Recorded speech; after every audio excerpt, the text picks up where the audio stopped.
So, Sean, we went to Hyper Japan Weeb Festival the other day, didn't we? Was this so? Well, there was a weird situation, right, listeners, where basically my wife, oopsie, she crashed the car a little bit, right? So we ended up having to get the train, and then I had to wait for the RAC to come and pick up the car, right? Yeah, and I was going to meet you there later. Apparently, when you were in the train station, you started making weird bird noises in the tunnel. Yeah, I did. Yeah. What's that all about? Well, I wanted to sort of weird Jesse and Millie out. Yeah, it worked. Yeah. Well, I mean, Yeah. So you wanted to freak out my child son? No, I don't know, man. It's just wanted to freak him out a bit, Good acoustics. Mess up the status quo. Can you just do what it sounded like? Because I asked Millie to do it, and she's like, I don't think I could replicate that noise. What is that noise? It was quite easy. It was just caw. Do you not understand that? We were also with my niece, who... she doesn't really know me that well. No. And you guys have just crashed a car, had to walk in the rain to get to the fucking station, and then you're going, caw. Yeah, it was good acoustics in that tunnel, though. Do you see how that's a very weird thing to do? Yeah. I've saved this until now. I was going to talk to you about it earlier, but... Yeah, but you decided to talk about it in a public forum, man. That's right. Nice. Listeners, is it weird to try and freak out? You're like super hands. You just want to freak them out a little bit. Is it weird? Is that weird? No, I don't know. The acoustics were good. Stop saying that. Anyway, let's do the podcast, shall we?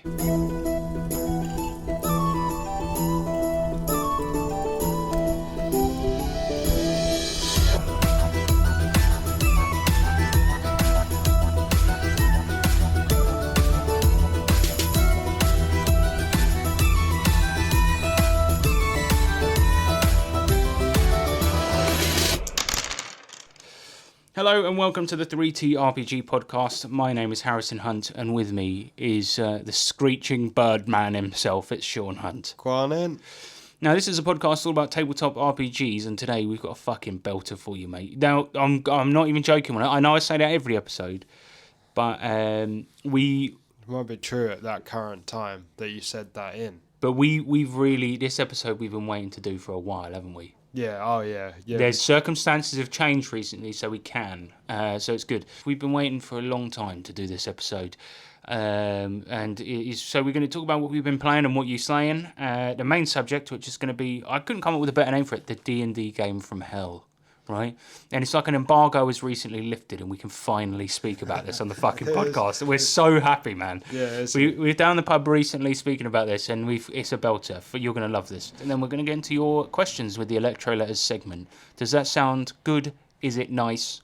Yeah, I mean, if the questions, if they're sort of saying, oh, Sean, how did you get so good at podcasting? Then I'm up for answering that. No, but we do have one that says, Sean, why do you exist?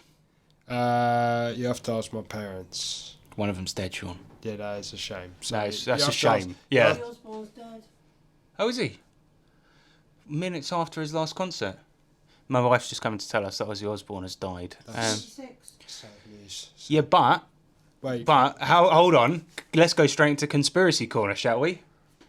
Because here's a theory for you. You know, there's the whole thing of the suspicious circumstances surrounding pop stars that die, right? Yeah. And it's usually to boost sales in their album. Sharon Osbourne has been... you can go, Mills, that's fine. Yeah, Sharon Osbourne, yeah. Yeah. Millie already agrees. Enough said. She's been carting his lifeless body around for ages trying to get more money out of him. It's been documented on the Osbournes Suddenly, where he did 50 show tour. Now, in her defence, right, Tom Morello actually organised this concert, not her, right? Okay. But just after his last concert, he suddenly died, right? Sharon Osbourne's her main revenue system is forcing him to do concerts he doesn't want to do. He's done one big one, solidifying him as a fucking legend, then he suddenly dies. That's a bit weird. And now Sharon is sort of the heiress to his whole discography. Mm-hmm. So, yeah. At a time where loads more people are going to get right back into it. Oh, that's weird. Sharon Osbourne is a fucking cunt, though, isn't she? Terrible person. Yeah, Sean just did a face. Bad. She is bad. I don't know how Ozzy Osbourne changed in that sort of way that he did, but it wasn't cocaine, so... It was not. That's not what I'm saying. But anyway, shall we get into what we've been saying? Yeah. I mean, we just slayed Sharon Osbourne. Yes.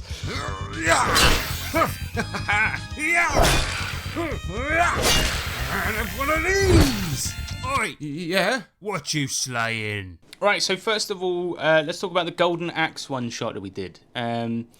So our group's been on a bit of a hiatus recently. Basically, I'm going to be going to uni. Realised I couldn't really GM anymore, and actually thought I'd be better off if I didn't play for a little while, just while I get more settled, right? Yeah. And we'll probably start up again soon. In fact, I've got a couple of ideas in the old pot, probably within the next couple of months.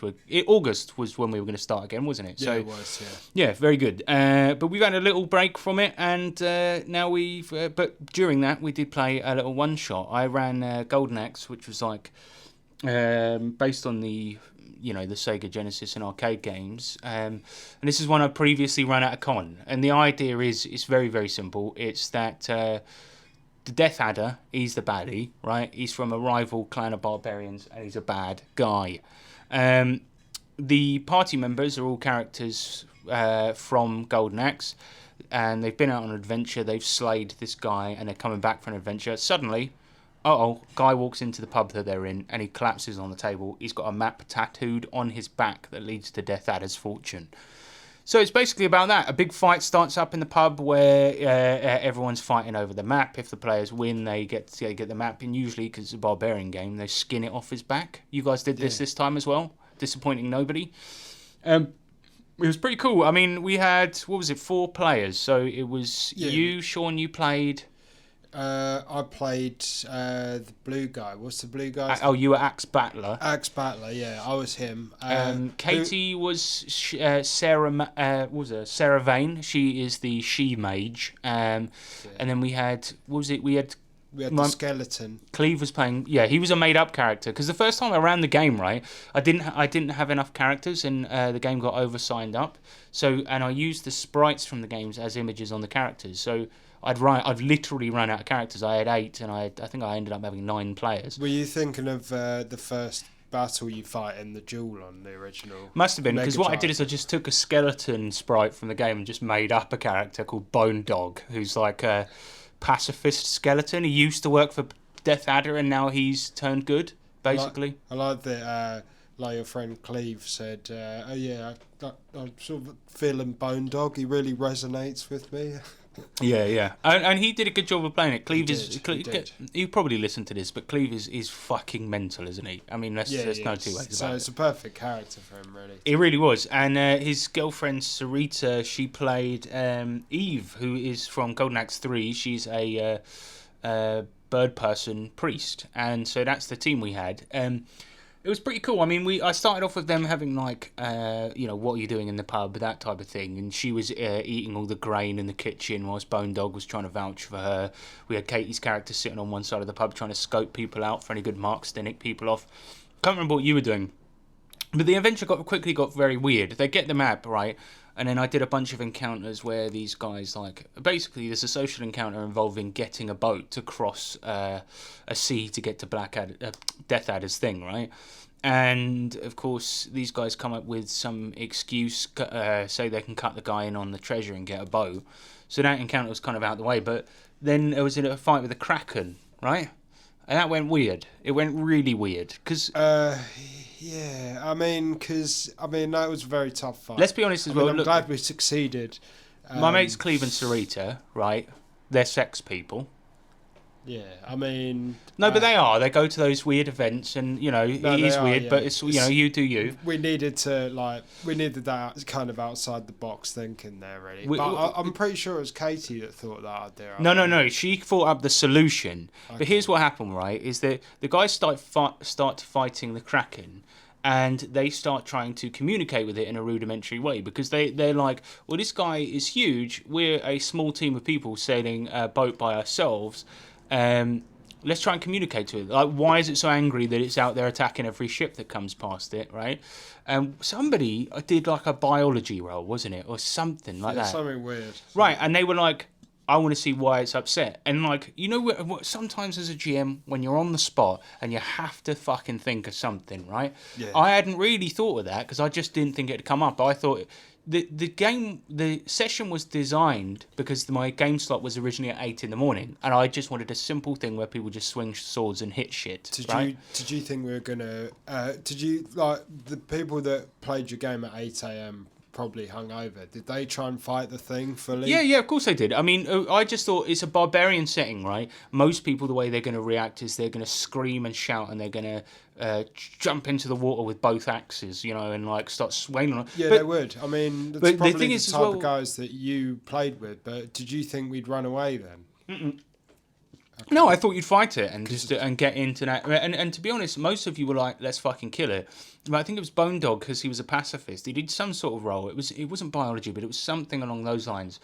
It got so many raises. I mean, he got up to like a 42 like score, and I was like, okay, well, he's assessed the situation. He knows exactly what's going on.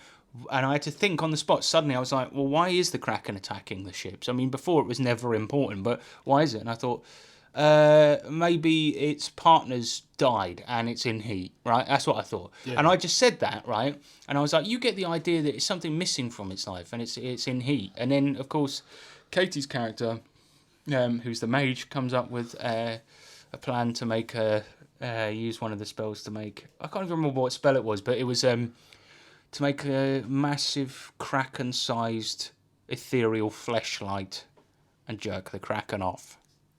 No, it's to use the water. It's just to use the body of water to make it a circular... Oh. Yeah, so she made like a sort of suck-o-matic 5000 to suck off the Kraken. And it was weird because we just come off the back of running the Supers campaign, the superhero campaign, which was very, very silly. And it was all Gen Z versus... Gen Z and right-wing idiots versus left-wing idiots, right? That was the whole thing. And it was like... very, very, very silly, right? And that's the only full campaign Katie's ever played in. And then, of course, we did this Golden Axe game, and it got really weird, really fast. And it was as soon as I said that, I was like, I regretted it. You know, if I had like 5 minutes to think of it, I probably would have done the old classic. Oh, there's a thorn in its side, like a bit of boat's got dislodged in it, and it's angry. Do you know what I mean? That would have been better. That would have been better, and you guys could have helped it. And so you know, Katie's character magically jerked off the Kraken, and I was just like, it looks really happy now, and it starts bounding away. Awful. Yeah, I mean, it was funny, but it was one of those situations. It was like really, really awkward as well, and I tried to not. I mean, I don't mind that. It's just like I don't know. It went in a direction we weren't thinking. It was funny, but at the same time, it was a bit like. In fairness, I've said this. I came out with this idea, and I'm not comfortable with it because it's too weird. I think it was after round 2. I was thinking of running away from the fight anyway. But I also know that, like, nobody at our table probably would have ran. So I was thinking, what are we going to do? We're probably going to die here. But and also, luckily, the fight, did go on for a good few rounds with people getting injured before it moved on to maybe we should reason with this thing. Because I think that the thing had a very high toughness, and all of you guys were sort of like, well, this isn't working, let's try something else. And I think that's how the idea of trying to communicate it came about. Because although Eve, the bird person character, she didn't speak Kraken, she was a foreigner who was part animal. So she was sort of like trying to gesture, because she was very used to having to gesture to people to communicate all the time. Anyway, they end up getting to Blackadder's... why do I keep saying Blackadder? Death Adder's fucking island. And... Again, it was for a con game that was very, very simple. So I devised a dramatic task that took 3 years, right? Yeah. You get to this mega dungeon, and I really ham up like how big the fucking dungeon is, and the reason like how it's massive, and that you guys are gonna have to navigate this, right? And this is like not even really like a sub scene towards the end of the game, right? And I'm sort of like, oh, I just chuck a mega dungeon on you. I thought most players at the game would be like, fuck's sake, like, we're not finishing this tonight, are we? But instead what we do is we just do a little dramatic task. If you get through the dungeon, it's sort of a narrative event, you know what I mean? Yeah. It's like a narrative event. You narrate what's happening to your character in the dungeon. If you don't pass the dramatic task, you die, right? Yeah. Now, I thought it was a fun idea, especially for a sort of low energy, let's just swing short swords at shit game. And I thought, as you know, some people that don't usually play RPGs would come in, that Right. maybe there was a lot of drinks and snacks, right? And it would just be fun. I think it's good, but I think maybe have that dramatic task, maybe not as the very end part of the game, but like maybe 3/4 in, so it feels like a bonus type thing, and then you're getting back into the normal game. Well, and you know, because it was such a big event done via a dramatic task, I was more using. It's fun. No, I agree, Yeah. but I was more using the language of Savage Worlds to communicate a joke. And if you don't always play Savage Worlds, it's not really, because a dramatic task is usually something very quick and immediate, right? And this is like each round was a year of time spent in that dungeon. It did feel like that, especially with the narration. So you know, it was all right. It was all right, and like you know, they all went different ways. And wasn't it somebody went through? I think it was Cleve. He was like, right, where do you go? And he's like, I go through the.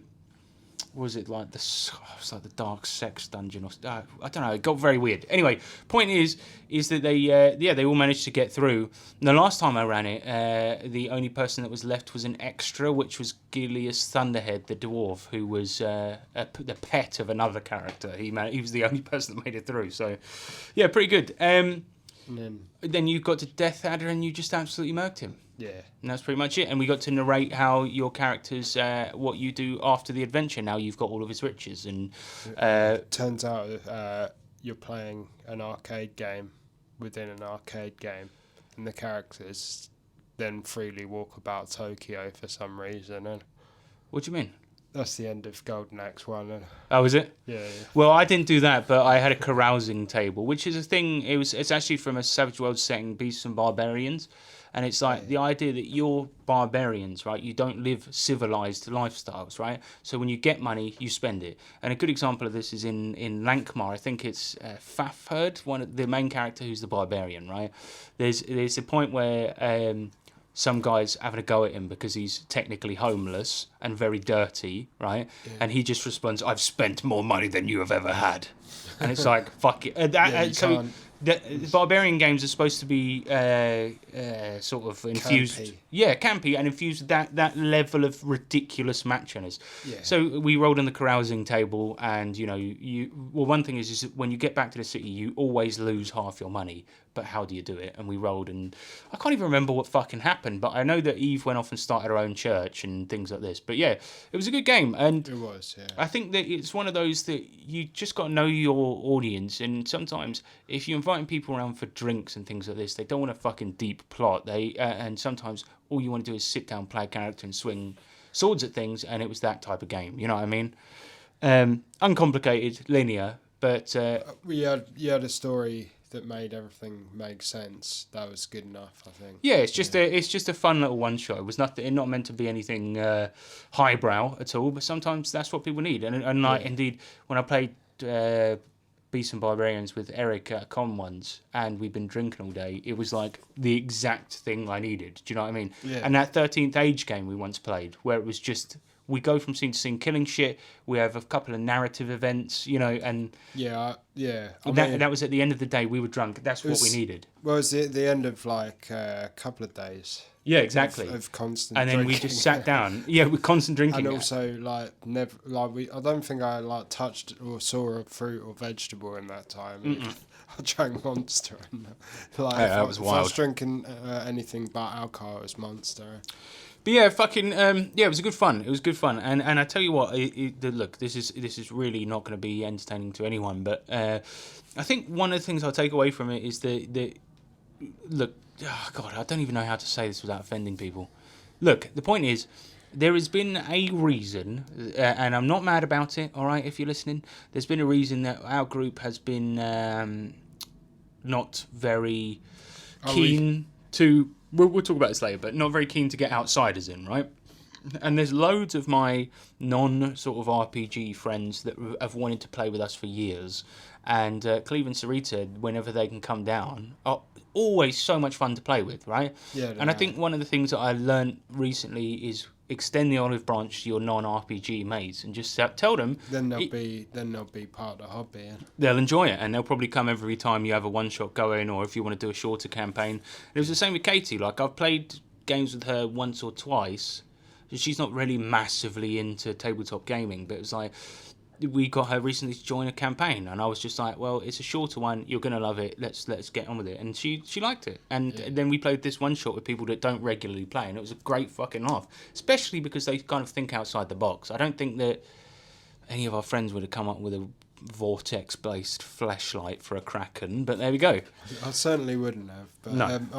I'm also quite creative, so I mean, at least you can look at it in that way. I'm also quite creative, and I could jerk off anything. Yeah, a couple of other things. We talk about our gets in the What You Saying segment, and fucking the listener Dizzy Wizard, right? Shout out to you, man, because he sent me a couple of gifts recently, and I've got to say, now I don't use this term lightly, but I think he might be the best listener we've ever had. Well, there's a few, but they Like CJ's up there, man, but Dizzy Wizard, as a more recent sender of joyous gifts, no, is he the best? big up the Diz. Big up the Diz. You're not. Should we go? Should we That's give? really kind. Should we Sorry. give Guy of the Month awards to him now? Yeah, I think so. Yeah. All right, yes. This is for August though. Yeah, this is just the August one, right? Yeah, if you we're want to get getting it there. next month, you know what you got to do. We're getting that out there now. Also, yeah. send cash as well. We like that, don't we? Sean loves cash. I do like. I mean, yes. Anyway, I like Fiats. Yeah. I like Fiats. But Dizzy Wizard, your guy of the month, mate. That's we've been doing it every month since we started, and this month is him. True gent. I don't know what true gent means. A true gentleman. Oh, that's so terrible. I thought of gent, the music genre. That's so terrible.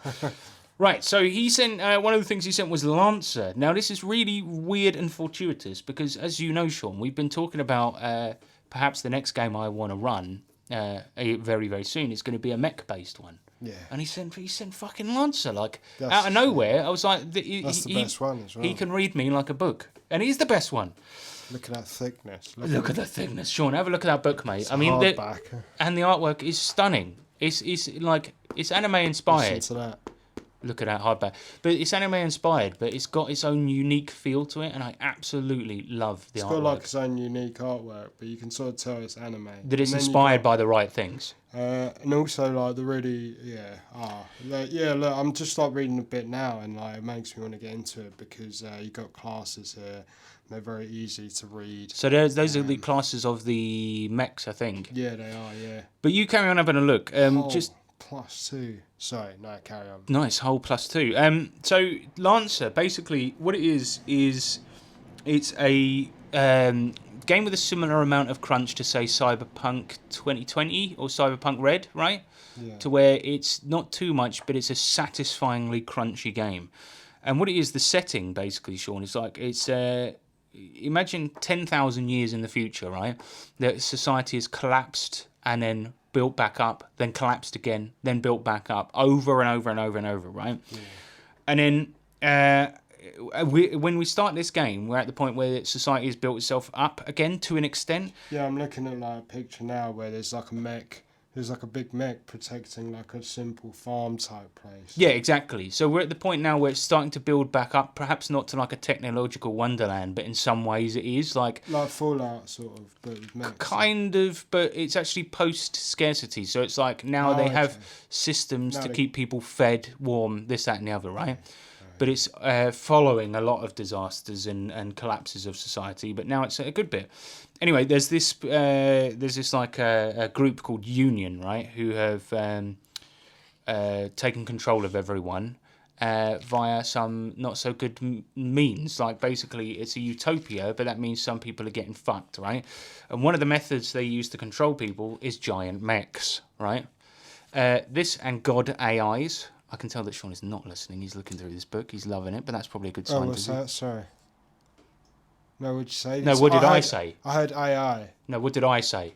No, I don't know, man. What'd you say? You got to be listening to this shit. I'm reading the book, man. Right, put the fucking book down. I'm glad you like the look of it. You can take it home, look at it. But anyway, so this like all being like massive thing called Union, which is basically a space government whose base is on Earth, right?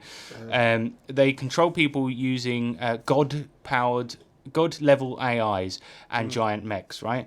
So in this game, you play Lancers, right, which are government approved mech pilots who have access to the best equipment because they are government tools of oppression, Yeah, I Or- mean, or so they thought. or You know, what's freelancers, hence the name Lancer, because you can be a freelancer or you're just a Lancer. So the freelancers are people that use fight for freedom, and they will put together mechs based from scrap or stolen mechs and things like this. A bit like Iron Blooded Orphans, the Gundam series. Yeah. But it's a really, really cool setting. If I was playing it, I would definitely go the freelancer route, though, because that seems more interesting than being a government tool of oppression. But both I think would be quite fun, honestly. I mean, it'd be quite cool if you had like sort of a Final Fantasy 4 where you go from being a Lancer to being a freelancer. Yeah, see, that would be great. Yeah. The video game Front Mission, that's where it ends. It's not one of the sequels. Front Mission also has the same thing. Okay. Because the title Front Mission is because you go on a mission that happens to just be a front for something, and then you go and start your own freelancer company. So, yeah, something like that would be really cool. But as you can probably tell, listeners, Sean was just obsessed with the book then. And I tell you what I'm going to do. Yeah, looks good. I did have an really idea good. before Dizzy sent this. I did have an idea for a mech-based game, and we're going to talk about that later. But also, I've been right into building Gundams recently, the models. Yeah, man. Yeah. So I've got the minis sorted. Yeah, you have. Yeah. I mean, you've how got quite a fucking lot- cool would that be? Got quite a lot. Yeah. Because I know there's an Irish Right. comic book store that is currently doing some groundbreaking work in Gundam-based battle systems, and they're creating their own system to fight plastic Gundam models, which is pretty cool. But I was thinking that that's something amazing. like that on that scale would be really, really nice, like using those minis with a proper RPG. I've seen that they started doing Transformers ones as well. You can get Optimus Prime now as a gunpla kit. That is cool. That is cool. But yeah, that's Lancer. So, What? I mean, I don't know. Like, well, I can't remember. I can't think of the point I was trying to get at, but like, it would just be cool. No, to- just but you what you do is you create your mech in the game, Yeah. bring whichever model you've made or you can borrow one of mine, Yeah. right? And that's your mech that you've got. Can I like? Well, you have a you have. Well, here's quite the a thing, good right, and collection. Here's the thing as well with Lancer. All of the level ups are milestone based, right? You don't get XP, but you get a milestone, and you can take whatever it is. Like you'll take your next level up, right? And it's always like an upgrade to your mech or your pilot, right? Yeah. So the cool thing is as well is what you could do is have your miniature, which would be a Gundam figure. Yeah. You could upgrade it using all the little parts you can buy from the Bandai website. And then have it actually physically represented in the game. I mean, that would be fucking great. Yeah, and you've got that cool mech from Muv-Love. Yeah. I Just have, bring yeah. that. You've got a miniature there. Yeah. Come on, that'd be Just great. bring that along. Yeah. I mean, to be honest with you, I'm just thinking it would be very, very cool to play with the figurines of the giant robots, but with cool rules. Just rely representation of what's actually going on. Absolutely. I mean, You know wouldn't what that be great? Get some terrain going? Yeah, that'd be good. So That'd be you good. get, because Lancer does have a lot of I don't want to say war game, but like skirmish game tendencies when it comes to the combat. A bit like Yeah. Cyberpunk Red. You know, Yeah. it's like combat's slower, but it is still very exhilarating and very fun. Yeah, it is. Yeah, you got. Yeah, it definitely is a skirmishy. Yeah, like And slightly. I think that's the about the level of crunch that a game like this should be. But yeah, maybe full review of Lancer coming soon because it looks really fucking good. Speaking of really fucking good, the other thing you sent me was Pigeons 11. Have a look at that, Sean. So this is a heist-based game where you play pigeons. Nice. Yeah, I mean he knows us well because we like stupid shit.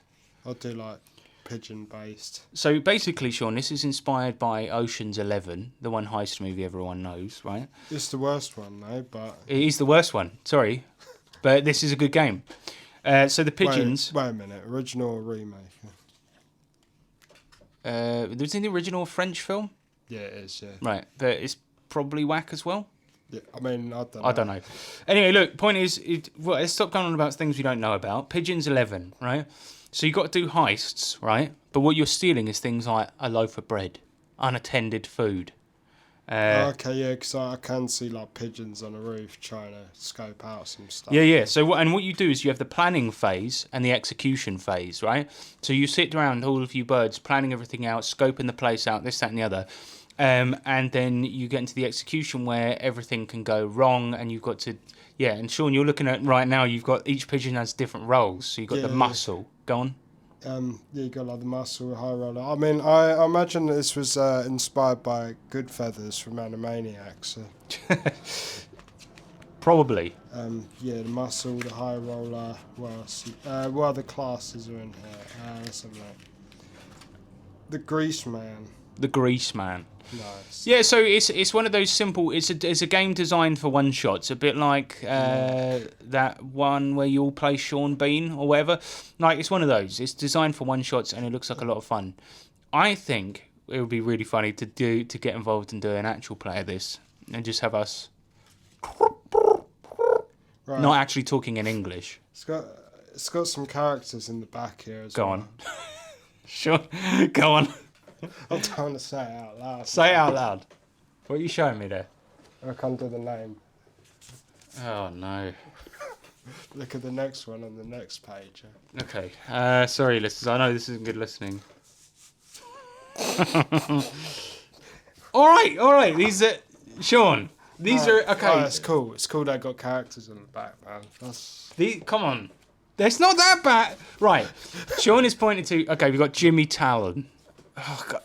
Look, this was a very kind gift, and it looks like it's a lot of fun. I'm well up for it, man. I just noticed one thing on there. That's all. Ruby Smalls, and they've got their pronouns underneath it. But okay, look, it doesn't matter. Look, let people. I don't know where this does make me cringe a bit. I'm not gonna lie. It's not because they put the pronouns there. I just don't necessarily know if it's fucking relevant to the game where you're playing pigeons. Yeah, I mean that's the point I was gonna make. Yeah. But I think the but that is cool, David. The names are ever so slightly uninspired, right? They are a little bit uninspired. Danny Blues, Waffles. I think are they British people that made this? I think it's a way like to pull you in though. Just be like, oh yeah, that's the character. But they should have gone for like pun gangster names. What's like a famous gangster? Al Capone. You could be Al Peck. No. Okay, look, these guys are better than me at doing this. Just look, the game is good, Sean. It's good. No, it's good, man. I'm excited. I'm pretty hyped, man. It's good.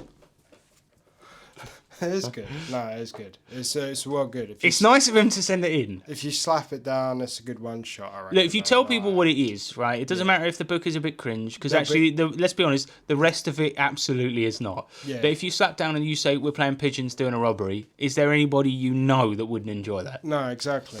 So yeah, looks like a lot of fun. The characters at the back a bit cringe. Sorry about that, Dizzy, but thank you very much.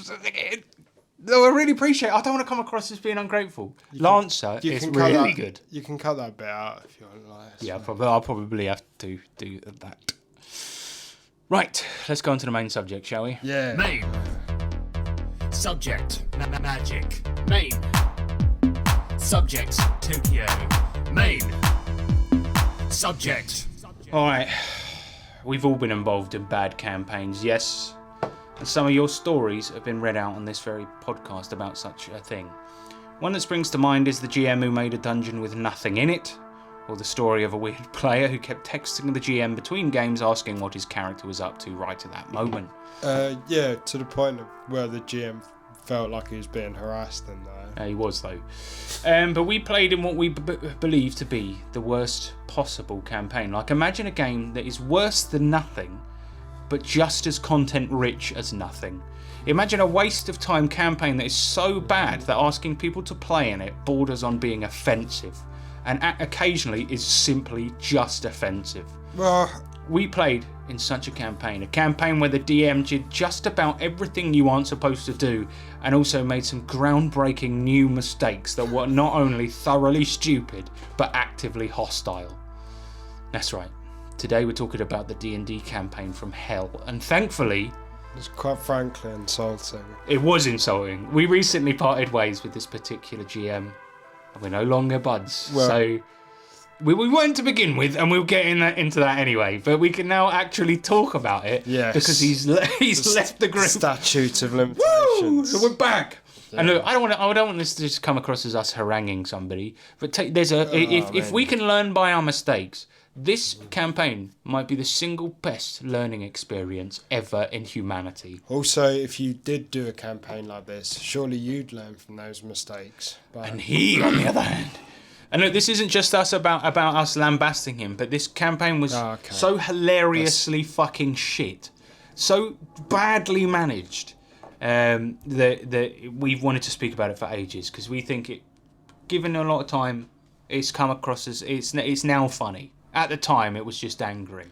Yeah, because we were so depressed that we were thinking about quitting RPGs altogether. To be honest, that really was a thing. And then we didn't want to do that in the end. So we'll get into this. We're going to go into the whole story, but first of all, we need to make up a name for him. The little.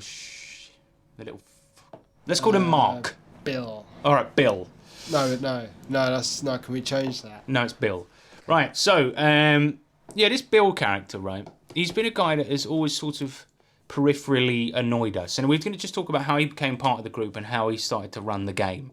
Because it is important, and you'll see this later, ladies and gentlemen. He's been somebody that we knew through other people for a long time, and I've always known, I see him every so often, and I've always known he's a big D&D 5e guy. He's, in fact, the world's biggest critical role simp in a way that hurt his campaign. And he doesn't even understand how Critical Role... anyway, we'll get into that later. But the point is, he's a Critical Role simp, and he loves 5e. Yeah. And when it came around to me running 5e... The Critical Role thing as well sort of bleeds into him pretending that he knew all the rules of D&D 5e as well. And some of the biggest mistakes he made were based on misconceptions about how Critical Role works. Did not read the book. Didn't read the book. We'll get into that. But anyway... so he basically joined the group because he's not somebody I really liked. Like, he was an acquaintance, but he was very annoying and would never ever shut the fuck up. Right? That's just it's true. No, it's true. It's right. It's but playing RPGs with him was kind of all right, right? And so it was like we like on a good night, yeah. Sean hates this cunt, and I will be honest with you. This guy bullied you quite badly, didn't he? So yeah, it was. So just understand, Sean's not just being malicious for the sake of it, but keep a fucking lid on it, please. I'm gonna keep a lid on it. Every fucking sentence I say, he's like, yeah, like a prick. He's a fucking douchebag. It's not like me. I'm usually like, I'm like a peace loving kind of guy. But yeah, and sorry. Anti-Semitism. What? Listen, I'll keep a lid on it. I'm only on the third fucking point of this fucking plan because you keep chiming in to call him a Wait, no, we cut that bit out, man. I didn't. Anyway, no, don't put that in the podcast. That'd be bad. I ended up running 5e, and I thought he really likes it. Let's get him along because previously I ran Vampire, and I know he's a fan of that. Got him along for one campaign, just about as much as we can handle. I mean, the thing is, he talks way too much, and he's got no social skills, and to be honest, he's a bit of an arse about a lot of things. So, but we did like it, having him along because his enthusiasm for the thing was good, right? He's a one campaign kind of guy. Yeah, exactly, and everyone knows somebody like that. But then he stayed for 7 years because there was another member of our group, and this member.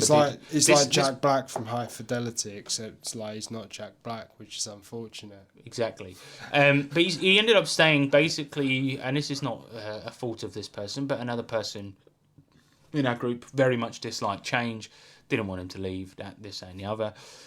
And how he came to run his first campaign, what was funny is he'd been talking about it for years, right? He'd been talking about running a big campaign, this and the other, but he didn't have the confidence. He hated the fact that when he had tried to run previously, his characters had done things that they hadn't expected. That should have been a red flag for me, because he was like, why are they not following my brilliantly written story? But unfortunately... That's rookie mistake, isn't it?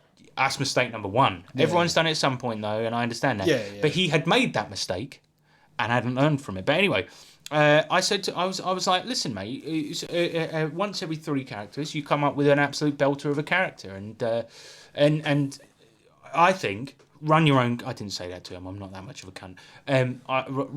We had a day where Nick came back to visit after he moved away, and we all had a day where we hung out for a bit and played some RPGs and went quad bike, and I crashed a quad bike.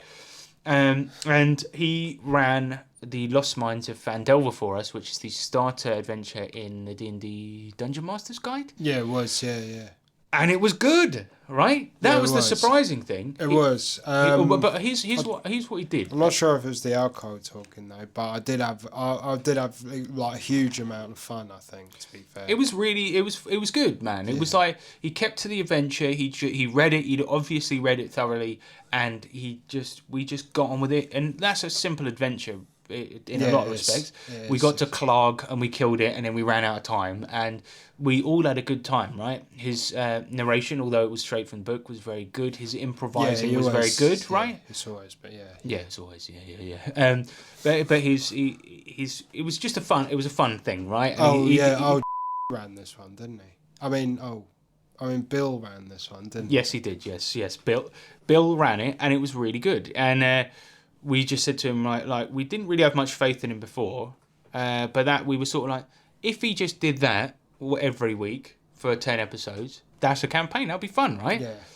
Fucking hell. We were really sort of like, oh man, you got something in you to run a campaign. Yeah, because we loved it and we had such a nice time. And but then I guess he put effort into this one. He put effort into that one.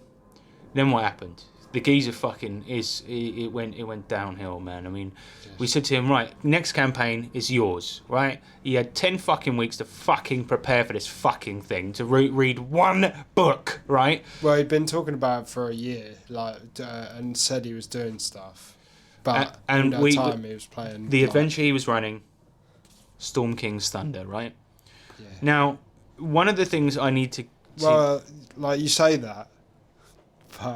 Run. That's a very generous term. No, it's not that. No, you say he ran this from this book, Storm King's. Bruv, I read it today.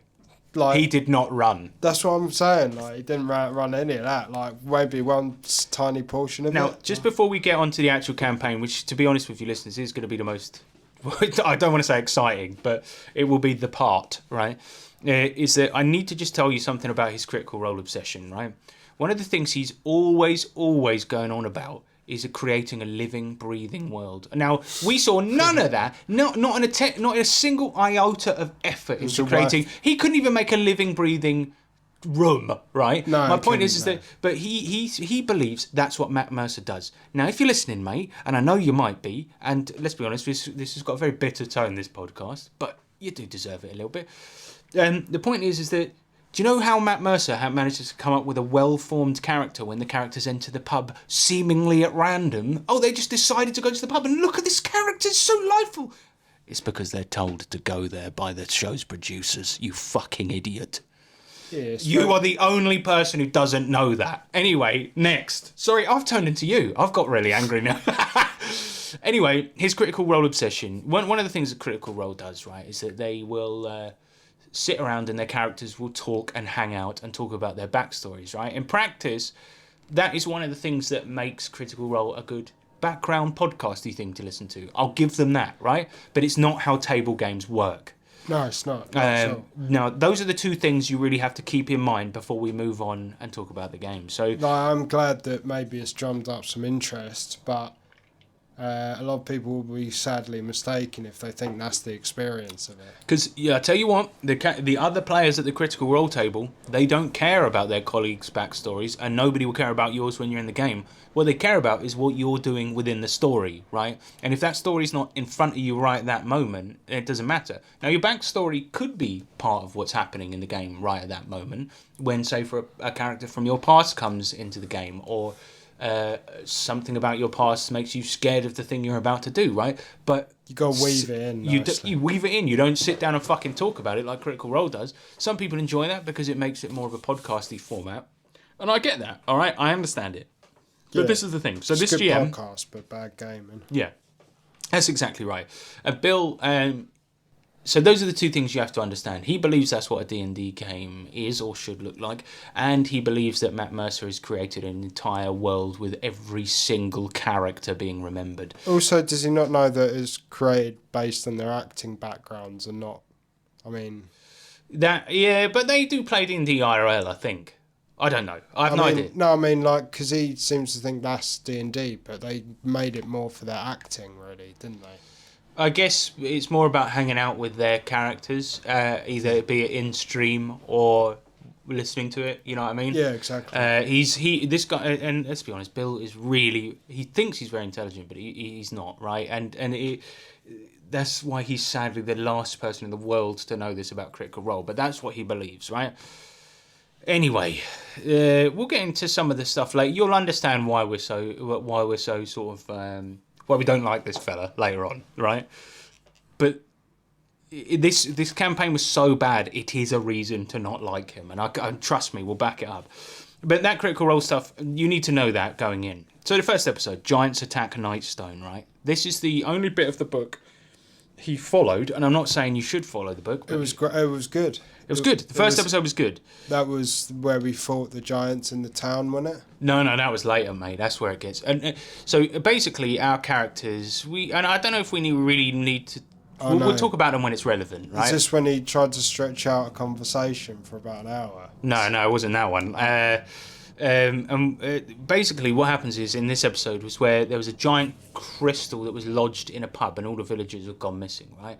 Turns out the giants had attacked, and we have to go and rescue villagers from goblins. I can't remember the exact reason, but basically the giants attacked the village. All the villagers have gone missing. I guess because they fled, goblins captured them. We go and pick them up. Right? That was decent, right? It was all action. He'd drawn all the maps, and we basically just got right into it. But there was one subtle clue that he'd only read part of it. Because if you remember, that episode was good. But do you remember there was a point where we were in the cave and we had 3 different paths we could go down, and we all unanimously said, let's go down the right one. And he said, no, trust me, you don't want to go down there. I now know it's because he hadn't read that bit. Yeah. He should have just said it like, it was walled off, or like so there was an avalanche, or that would be better, honestly. But yeah, that was all right. Yes. Then what happens after that is that so we rescued all the villagers from the goblins, right? I also imagine that he thought that was going to take 2 or 3 episodes for us to do. Yeah, because he thought we'd sit around fucking chatting for ages. Anyway, the next thing is that we find some clues that giants are basically having a big war, right? And so we have to go up north to a town called Bryn Shander, right? Yeah. And on the way, right? Now this is where it got fucking stupid, right? Now, imagine that because he likes Critical Role and the characters. Let's say a journey. Excuse me. Fucking hell. Sorry. When a journey happens in Critical Role, they'll get an hour of them just chatting in the back of a wagon, right? And what happened was we left the first fucking town on the way, right? And we're sitting in the wagon, and we're just like, okay, yeah, we get on the wagon, we'll go to Bryn Shander, yeah. And you know, our characters have a bit of back and forth and a bit of banter before we leave town. In fact, I think what it was like my character was I wanted to play like the typical arrogant bard, right? And I'd slept with a lady. We'd all gone to the pub and celebrated rescuing the villagers. And in fact, yeah, we started a party for everyone, didn't we? Yeah, we did. Yeah. Yeah. I mean, I guess at this point we should sort of say like these are probably some of the best characters we thought about. We loved this party. It was great. We thought about it for a long time, just because we wanted to make it good for him as well. But yeah, we basically had an hour left on the sesh after we did the Goblin Cave, so we decided to put on a party for all the villagers where my character fell in love with, married and divorced a woman all on the same night. Sean's character was in charge of the pyrotechnics because we put on a little show. You were doing... because he was a wizard, he was doing the pyrotechnics. We had my another one was a giant who was like our dumb sidekick, and then we had James's character who was a Zergoth. I forget what he was, but he was one of those guys from another dimension. Yeah, he was. Yeah, it was like a demon, wasn't it? Yeah, he was a demon, right? But an interdimensional demon. Tiefling. Yeah. Oh, Tiefling. okay. Yeah. But yeah, anyway, so we did that. That was the first session. And then the next session, right? So we go, yeah, we said our goodbyes to the village, said goodbyes to all our new friends. And then we get on the wagon. And we just like, yeah, we go. And I'm talking like, he just goes, all right, guys, give me a second here. He's reading the book. He's reading the book because he's never read it before, right? And the thing is, what's happening is, so we have an uninterrupted 1.5 hours of literally nothing. After having an hour of partying, which usually takes about 5 minutes. Yeah. We'd usually be like, you set up a party and then you describe it. We had an hour and a half of him sitting, reading the book. And now he was making excuses at the time. Every single time it would come to running the game, he would make an excuse and he would run it late. So we were an hour late to start the game, and for the first hour and a half of the fucking game, we did literally nothing while he read a book. We started chatting in character, right? Because we were like, wow, this is quite the journey. And like, we had nothing to do. He was reading the book in front of us. There wasn't, I mean, because surely, like, I mean, if your game's shit, like, any GM could come up with something, innit? Like, I would come up with something before sitting reading the book in front of my players. So Yeah, if I prepared nothing, I would try to bullshit my way through. if you, like, there's... Wait a minute, if you knew, for example, sorry to interrupt, but if you knew there was a journey between here and Bryn Shander and you hadn't read it, I could come up with 10,000 things to put in the way. Yeah, you could, to be like, this is off topic, but bandits attack you. Even as simple as that. Even just something. But sitting watching a person read a book for an hour and a half and we were doing nothing. And there was a point where, like, we were just like... I remember there was a point where our friend Ryan, he was like, but hold on, boys, that village, we didn't buy any supplies. Should we get some supplies? And he goes, oi, Bill, is there... And Bill looks up from reading his book and looks really stressed, right? And Ryan goes, are there any deer about? Like, can we catch a deer? And he goes, yeah. And then just goes back to reading his book. And we were like, okay, so there's fucking nothing to do. Yeah, And so this was, we had, like, at this point, we had 6 weeks worth of food, by the way. No, that's later. That's later. Okay. That story comes later. At this point, we didn't actually have any food. But we, anyway, it gets to the point where he goes, right. And he looks up, rubs his hands, and he goes, right, I've got it. Shall we go for a quick break? So we've started an hour late. We've done nothing for an hour and a half. We're having a fucking break, right? We didn't know how to break, like, we didn't know how to tell this Bill character that he should be starting the games on time. Right. Well, and I'll get to that. Actually comes a bit later. But yeah, you're absolutely right. We had to tell him, and because he was wasting our fucking time.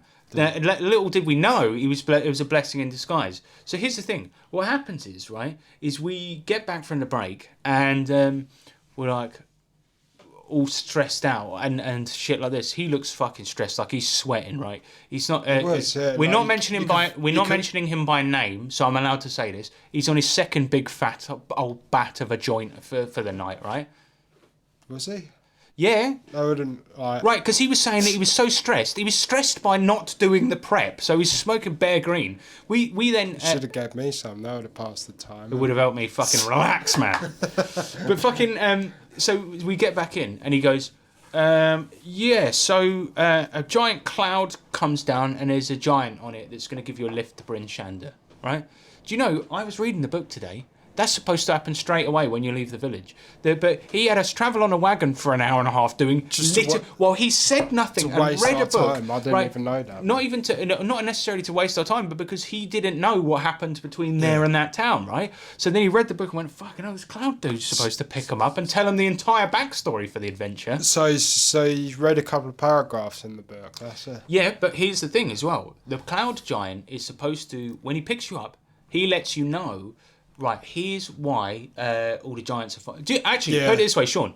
Do you remember why the giants are fighting and what we needed to do to stop them? No.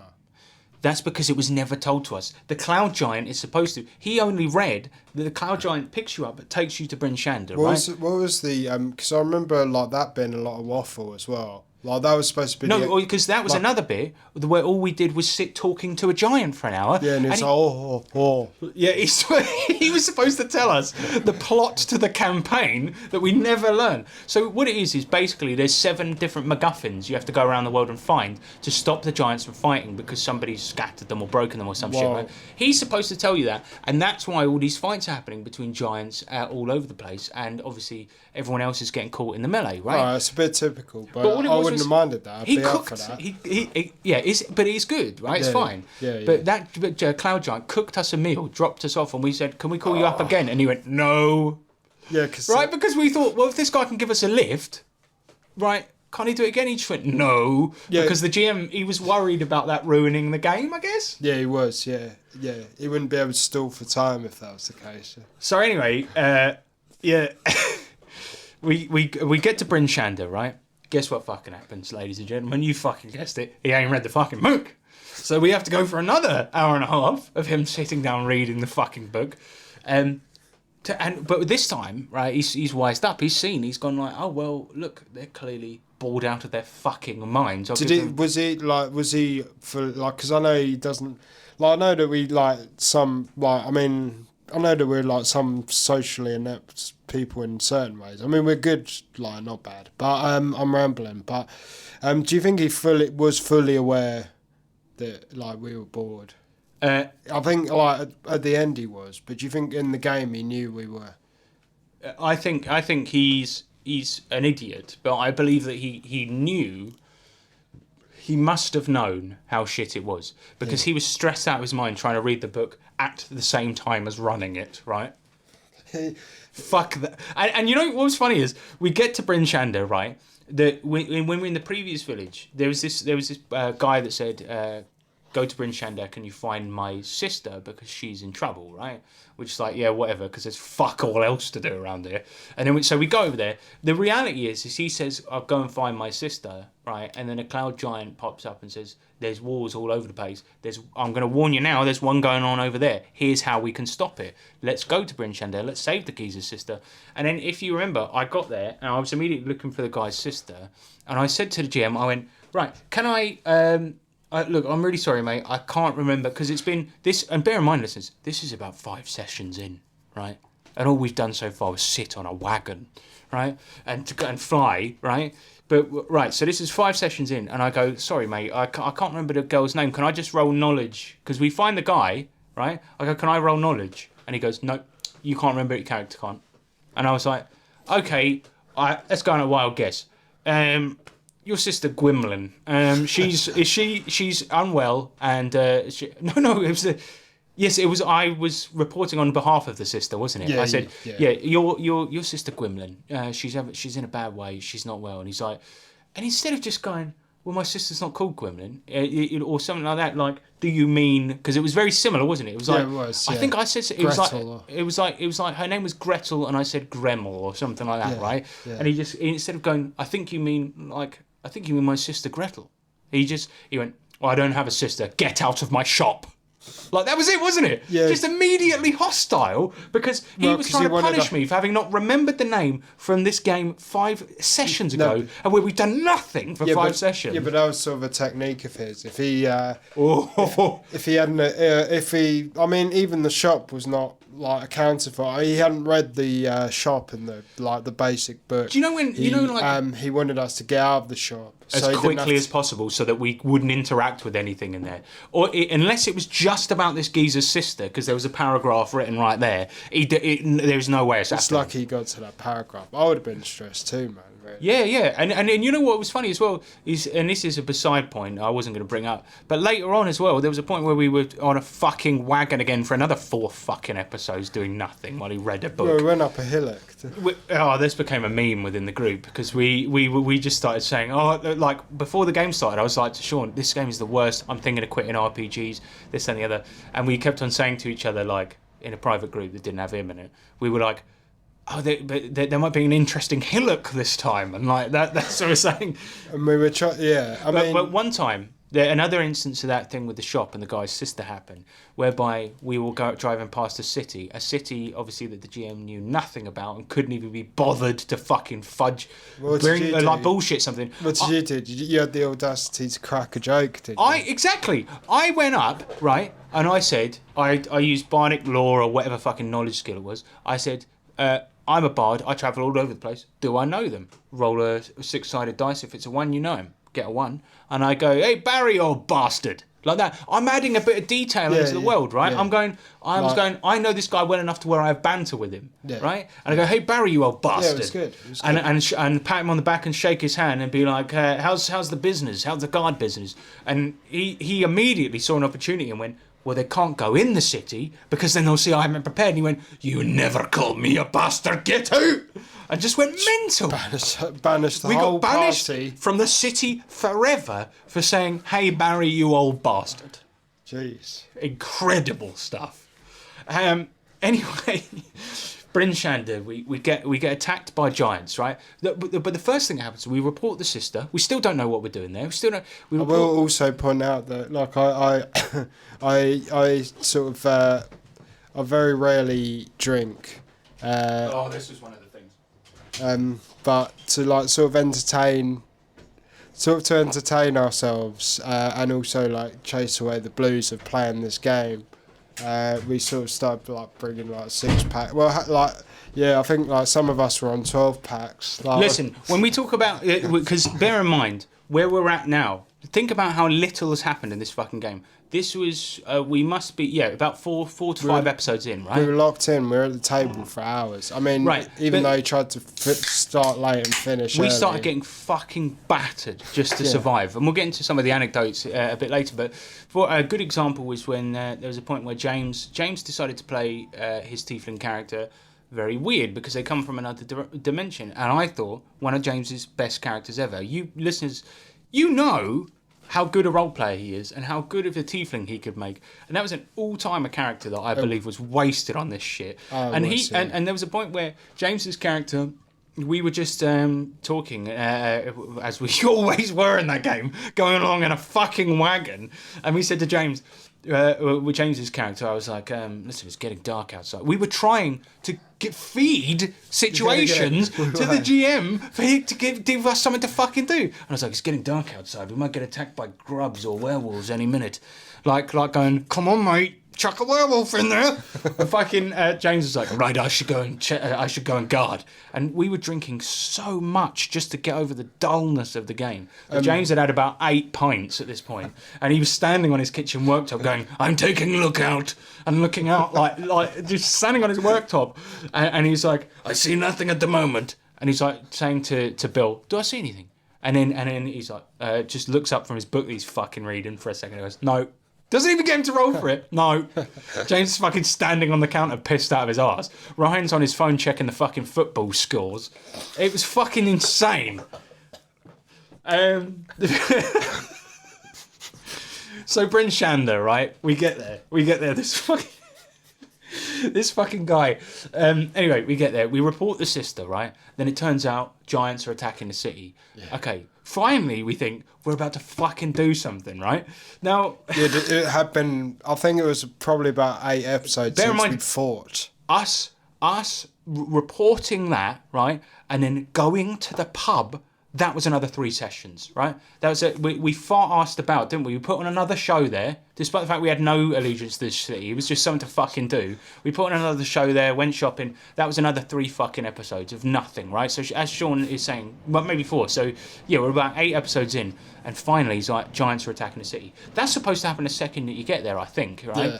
But a lot of it is. So we start wading in, right? And bear in mind, I know there are other leads you're supposed to follow in this campaign, right? And stuff you're supposed to do in Bryn Shander, maybe before the Giants attack or maybe after, and there's some clues to follow. But basically, remember, we hadn't been given the plot of the campaign yet, right?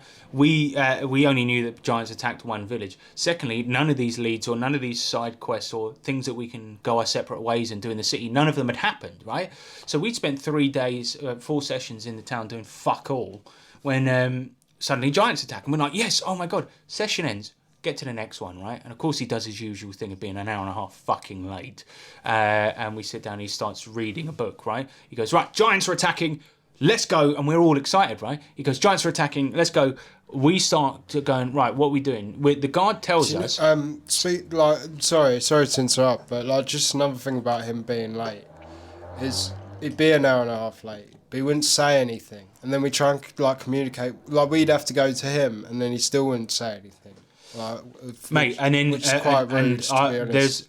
We're going to talk later about some of the. We'll just stick to the campaign for now, and we'll talk about all the other stuff later. Oh yeah. But we cool. anyway, cool. Giants attack the fucking Giants attack the city, And we're I like, remember yes. that being actually fun. I remember Okay, it was. that was a dramatic task though. So anyway, No, it wasn't. It was a battle, right? But That was what alright. happens is one of the city guards comes to us, despite the fact we've never met him, right? Because we were supposed to meet him, but he didn't read the book, so we don't know. And he just goes, "You lot, you look like adventurers," and it's like, but do we though? Because you dressed like a homeless person. My character was a singer, right? And then we had Zergoth, who was a literal demon, and then we had a giant who was mentally challenged. Yeah, we did not look like adventurers. The giant was my roadie, right? Yeah. So he goes, "You look like adventurers. Can you help us fight?" And we were like, "Well, yeah," because literally it was like we just agreed because it was something to do. So he goes, right, giants are attacking the south gate, the east gate, and so on and so on, right? Also- Various different locations. Hang on one also- second. oh, so sorry. we all go to do it, right? And then what happens? He stops. We see him looking down at his book. Oh, okay. And do you remember this? He goes, "It says here you're supposed to have some NPCs join you for this fight, so each of you gets control of an NPC." Right. Now, this is what I was talking about earlier. The leads that we were supposed to go on, we were supposed to meet people. There's a And part where gather. Oh, that would have been cool. and you're supposed to meet the town guard, so that when you go into this fight, each of you has another character. That would have been a really cool moment. But we got assigned NPCs we'd never met for no reason. That he just said, "Right, you get an NPC." Maybe the fact, like, because what I was going to get into is maybe the fact, like, I might be misremembering it. Maybe I was just like high off the fact that we were actually going to do something. You know, like maybe like. You know, No, I'll be honest with you. The fight was good. The actual fight was good. The actual fight, from just a killing stuff and stuff happening point of view. Yeah. It was good. It was good. He just recently watched Attack on Titan as well, so maybe. That's... And you know, he was look. He was good at running the combat. I'll give him that, right? But it just never happened, and we never had. But here's the thing: so the combat was decent, but as far as I know, it is very prescriptive, and you are told what they do on each turn, right? Yeah. But nonetheless, it was fun, and but we just had random idiots who we didn't know along because we'd skipped a big part of the story he didn't read. So we started making up names for our NPCs, and he started getting annoyed. Do you remember? Because he did, yeah. I got given somebody. I can't even remember his name, but let's say the NPC's name was. Let's go Gwymlin, right? JT, I renamed mine Lysander. No, in fact, everyone renamed theirs Lysander, didn't they? Because we just thought of a random fantasy it's name. like just a guy, like and then sort of Bill tried to say it like tried to make it a sad moment, and you were sort of sarcastic when your one died. He's like sadly Gwymlin has perished. This person we don't know anything about, and then I was like, Lysander, no. But he goes, her name's Gwymlin, right? But my point was I was making a joke because my character doesn't know the person. So my character was an arrogant fuck. He saw a dramatic moment. As a dramatic person and wanted to be part of it, right? So he made up a joke and went, Lysander, no, pretending that he knew her. But he was just like, "You're not paying attention to the game. Well, how am I going to know this fucking cunt's name when I've never met them and never interact with them, and suddenly we're partners in a fight against 8 fucking giants?" So ridiculous. If there was any like hint of peril or anything like that, because you're supposed to love the characters or have met them and then see them die, right? Yeah, I guess? exactly. But then it became sort of a meme to say Lysander no every time. Whenever an NPC of his got into trouble. Yeah. Anyway, that was effectively the Bryn Shander episode. Sean's going to grab a drink, but... That's what it is. Oh, so I have some milk. I don't have any, bro. You're a vegan, mate. So that was Bryn Shander, right? It was It's more like Bryn Shambles. nice. But look, most of it, right? You have to understand that most of it was literally nothing, right? There was an episode where we just went shopping, and it was just him trying to long it out by having fucking shopkeepers tell their backstories and shit like this, right? He avoided some of the main points of the game, and when we got to the fight, we got given random NPCs that we had no connection to. But the fight, in terms of what we were doing and fighting, was kind of cool. The imagery was nice. Yeah. Anyway, we do get a bit of plot at that point, but I'm sure, because I never remember him saying anything along the lines of, about the 7 things that we needed to gather and stuff like this. But we did get told something, didn't we? I just can't remember what it was. But he said basically at the end of the fight there was something. It was like, oh, this is why the giants are acting like so erratically. That was it. Yeah, I think that was it, right? Yeah, it and was. we had a lead to follow up on. I don't think it was the lead from the book, but you know, who gives a shit? We then had to journey away from Bryn Shander, and this was the point where, you know, the story I mentioned earlier about us trying to just simply visit a town on the way there. Now, here's the thing about Bryn Shander, right? Was that we became such massive heroes who had so much money, right? We had so much fucking money that before we left the town on our new wagon that we just bought for ourselves, and horses, and also we had a what do you call it, a bloke to whip the horses, a stable boy or whatever, right? We had a driver, right? Yeah, we had a driver, yeah. right? We had so much fucking money that we said, I rolled, well, somebody did, right? Rolled a knowledge check and said, right, so this next place we have to go to follow up this lead as to why the giants are attacking, right? This place is quite far away. Can I do a knowledge check and see how far away it is? He goes 4 months. We go, just to be safe, let's buy 6 months worth of food, right? I also bought an elephant as well. Yeah, we did, didn't we? Yeah. We had so much money, and I think that might have been a mistake, but whatever. You know, if the characters have too much money, here's my advice for you GMs out there. Just make the game about something that doesn't involve money from that point onwards. That's it. Simple. Either that or make them feel like they're doing something extravagant with the money. Yeah, or make a world where they want to invest in the world. Like, they want to do something. They want to open a shop. They want to start a business. You know, whatever. Anyway, we didn't have any reason to do that, of course, because the world was about as empty as Bill's mum's brain. No, I could have come up with something better. But anyway, point is that we, so here's the thing. What ends up happening is that we leave the city with 6 months worth of supplies, and we've got a 4 month journey ahead of us. And you know this game, you know by now that the reality is we've got another 5 sessions of sitting in a wagon doing fucking nothing. Hillocks abound. And in fact, what we did is on our Facebook group, just to check who could make it to each session, we would put each session on there as an event.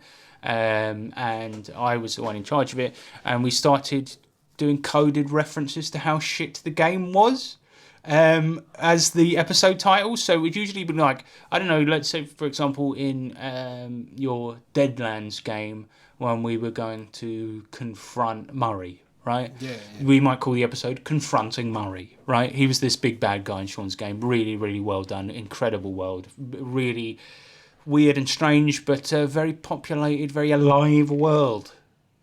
Yeah. I mean, that doesn't matter. But anyway, the point is that we would call it something like that. And in this game, I remember there was one that was Hillocks Abound. One was I Miss Lysander. There was like loads of stupid crap like that. Yeah. So we go away from Bryn Shander. We got a 4 month journey ahead of us. I'm not joking, listeners. We had a good 4 sessions of us not doing anything. Him turning up late. Him ending the game early, him reading the book the entire time. And this is the point where we really couldn't hold our anchor in anymore. So it started coming out in really stupid ways. Like us trying to sort of secretly pass off noises from off. Oh, God, I forgot about that. Yeah, this is where it got really stupid, right? Because we were like... well, he's wasting our time, that's it. So man. on our WhatsApp group... He was still pretending. Like, he sort of said, all right, well, like these moments where it's completely empty and void of any content, you know, I'm just trying to give you guys time to roleplay. And it's like, well, there's nothing to roleplay, so like... There's nothing to roleplay with. Look at it this way, exactly. right? I'll give you a good fucking example of how... I'm not saying I'm a good GM, right? But I'm saying something... right, I'm just going to say it, right? Ravenlord, our actual player, right? Do you know what one of the best fucking things that Nick and James did in that campaign was that when you would stop, I would stop describing the scene, they would react to the scene, right? But that's because I gave them things to react to. That's where the characters can role play off of stuff. It's that people don't just sit around talking about nothing, right? They have to have a life and they have to have experiences and lived experiences to be able to talk about, right? And you look at Ravenlord, right? There are points where I didn't make anything happen to the players, right? It's not where I've gone, here's the scenario, what are you going to do, right? But you look at just the start of, say, for example, episode 3, I think it was. It's the one where they have to go and do a dungeon run, and I think it's called the something conspiracy. I can't remember. But anyway, in one of those episodes, I start the game off by describing how difficult the walk has been, and that they haven't had any decent form of transport, right? And then when I won't, there was a bunch of other stuff as well. But when it cuts back in and I stop speaking, Nick and James, they have something to roleplay with, right? Because Nick's character was really grumpy because they've been walking non-stop. James's character was really grumpy because he's been getting all of the grumpiness from Nick's character, and he's been then paying it forwards to Daniel, their staff, the skull on a stick, right? And as a result, all three of them are bickering because of the walking. That is an opportunity to roleplay. It's not as if I gave them something big and said wolves are attacking you. All I did was describe in perhaps a overly flowery and shitty verbose way, but nonetheless, I described how grueling the walk was, and that gave them something to talk about, right? And it was, and Nick was like, oh, I'm sick to death of fucking walking, and Daniel's like, and this guy's been treating me like an asshole and stuff like this, and they've got something. Yeah. You know what I mean? I'm not doing it justice, but they're good role players, and you just give them something. Yeah, but that's quite a small thing. I mean, but that's it. If he wanted it to seem like a big journey, and unfortunately, most RPGs are not good at doing the walking bit, right? Like Lord of the Rings feels like a big journey, but most RPGs are not very good at doing that. But if you wanted to do that, you give the players something. It could have been as small as, you've been in this wagon for so long and it seems pretty airless and you guys are getting very hot inside it. Something like that. Or just we go along and you've noticed that the road is really bumpy and it's starting to fucking annoy you and make you feel fatigued. That's something, right? But like we had nothing. I'm talking about he was just looking down at his book, reading what the next bit was, and expected us to roleplay on a sunny afternoon on a light wagon journey where nothing was happening. He expected us to react to that. Oh, well, nice weather. Well, yeah. I'm thinking he kind of hoped the book would do all the work for him. What he hoped, yeah, exactly, right? But what he hoped was that we just be like Critical Role. And, for example, there's a point, and shout out to those guys for actually doing this, but there's a point where, for example, in the first episode, where the Tiefling character is speaking to the Thief and the Goblin character, this is off season 2, which I tried to like, and she just goes, oh, so you're from this place, eh? Must have been hard getting here. And it gives them an opportunity to do their pre-prescribed production meeting backstory that they've talked about before. Yeah, it's a cue. It's not necessarily a script, but it's a cue to say the thing, right? And he thought that was going to happen. We were just driving on a sunny afternoon, having a nice time, and he expected us to roll. Anyway, point is, we got another 4 or 5 episodes of us doing fuck all in a fucking wagon, and we finally get to. There was a town where one of the things was we had to take a boat ride, right? We had to take a boat ride to get to the next leg of the journey.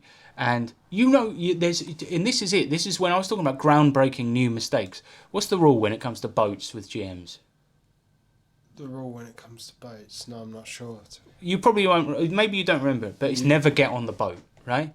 Because if a GM is asking you to get on a boat, it's because they have a waterborne adventure for you. Oh, right. Yeah. Right, exactly. There's always going to be a kraken. There's always going to be pirates on board. There's always going to be a murder that happens on board. Something happens on a boat, right? Not in this campaign. We got off the wagon. We got off the pleasant wagon journey onto a pleasant boat journey. The best bit was like bartering with the captain about the boat, really. Yeah. Like how much the boat was going to cost, and then that was a good 20 minutes, yeah. And then other than that, so what we did is he would look at his book. We went on a wagon. We got the boat. We looked at his book some more while we were on the fucking boat. It was just because you know what? If a pleasant journey happens in an RPG, this is how it should happen, right? Yeah, you get there and there are no issues on the way. It's a nice journey. Yeah, that's it. Yeah. And we had 5 fucking sessions of this shit to the point where, right? Who was it? Your character got so bored, right? He started using speak with plants to speak to the mold on board. Yeah, I mean, and then he thought that was the best thing ever. You were speaking to the mould, and the GM dragged out so much. But let's talk about, there was one thing that happened along the way when we were on the wagon. Oh, yeah? He had one, like, obviously we had the point where he visited a town and he had me kicked out for calling my friend a bastard. But then it was also the point where he decided, out of nowhere, to run his own episode, not connected to the main plot. Oh, mate. It was good. It was alright, man. It was good. It was a good episode in a sea of the worst possible scenario of D&D you could possibly And run. he was like, I'm really sorry that I went off track there. And we were like, no, do more of that. Like, we were so encouraging. Do you remember? We were just like, that was the best session you've ever done. Do more of that. And it wasn't like, I can't remember the details, but it was like, there was a guy whose family had been affected by the fighting between the giants, and he'd escaped to the woods, and most of his family got savaged, and we needed to rescue him from the woods, from all these beasts. And it was like, cool. That's good. it was a good scenario, and it was a good episode. Yeah, it was. And I then, don't think that was even biased from playing the rest of the terrible campaign. it was just a good episode. Yeah. Yeah. It wasn't even in comparison. It was a good fucking episode. Good encounters. The character that we saved, we liked him. Yeah, he we had did. personality. Yeah, we were sad when he died. Right? Yeah. Man, and we were like, Lysander, no. And but yeah. Anyway, so about 7 episodes now. We've done nothing, right? And we get to the end.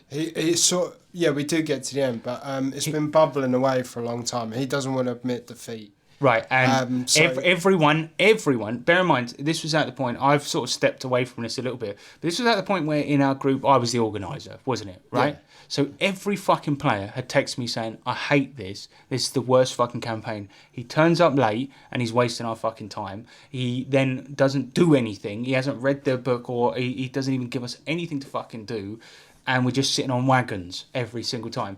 So everyone asked me to speak to him, right? So I spoke to him and I said to him, look, everyone's really not... We come here to play a good 4-hour session, and you're coming an hour and a half late, you're finishing an hour and early, you're taking a half an hour break in between, and we're doing fuck all when we're actually playing the fucking game. Like, everyone has complained to me. And then I was going to save this for later, but later on... Did you actually say it to him in that way? Yeah, no, I was nicer about it, obviously. I was more diplomatic. Yeah. But later on, he tried to pull me up on it. Do you remember? When we were playing the Superpowers campaign that we did recently, he's like, you're never going to guess what Harrison said. He said to me that everyone was annoyed about my behaviour. And obviously he just meant himself. He was trying to bring me up on it, like call me out. And I was like, no, everyone texted me, mate. And they said they were hating it. So that was why that happened. Yeah. And he was like, oh, right. Like, yeah. And I was just like, so you've tried to embarrass me in front of everybody. Now look what's happened, right? I was telling the fucking truth, and yeah, it was. He looked like a fucking idiot, but yeah, that was true. That was something that actually happened. Anyway, we all decided as a group that we couldn't take it anymore, and we only had 1 episode left in us, right? So before playing the last episode, and look, I'm sorry about this, but we had to make up a little lie, didn't we? And all of us got together and we said, right, we don't want to hurt his feelings, which is nice of us. We don't want to hurt his feelings, but we want to have something we can use to get out of the situation. I think, to be fair, he knew that we knew as well. He knew that we knew, but none of us were saying it, right? Because he did also listen to, like, for the first time ever, listen to... He started making references to this podcast. Yeah. And we had spoken about his campaign. We weren't as scathing as we are now, but we'd spoken about it. He was listening into the podcast to see what we were saying about his game. So he definitely knew we hated it. Yeah. But anyway, we came up with the lie. I just said, because my son had just been born, I said, listen, mate, and we all agreed on this, so it's not just me being a cunt here, innit?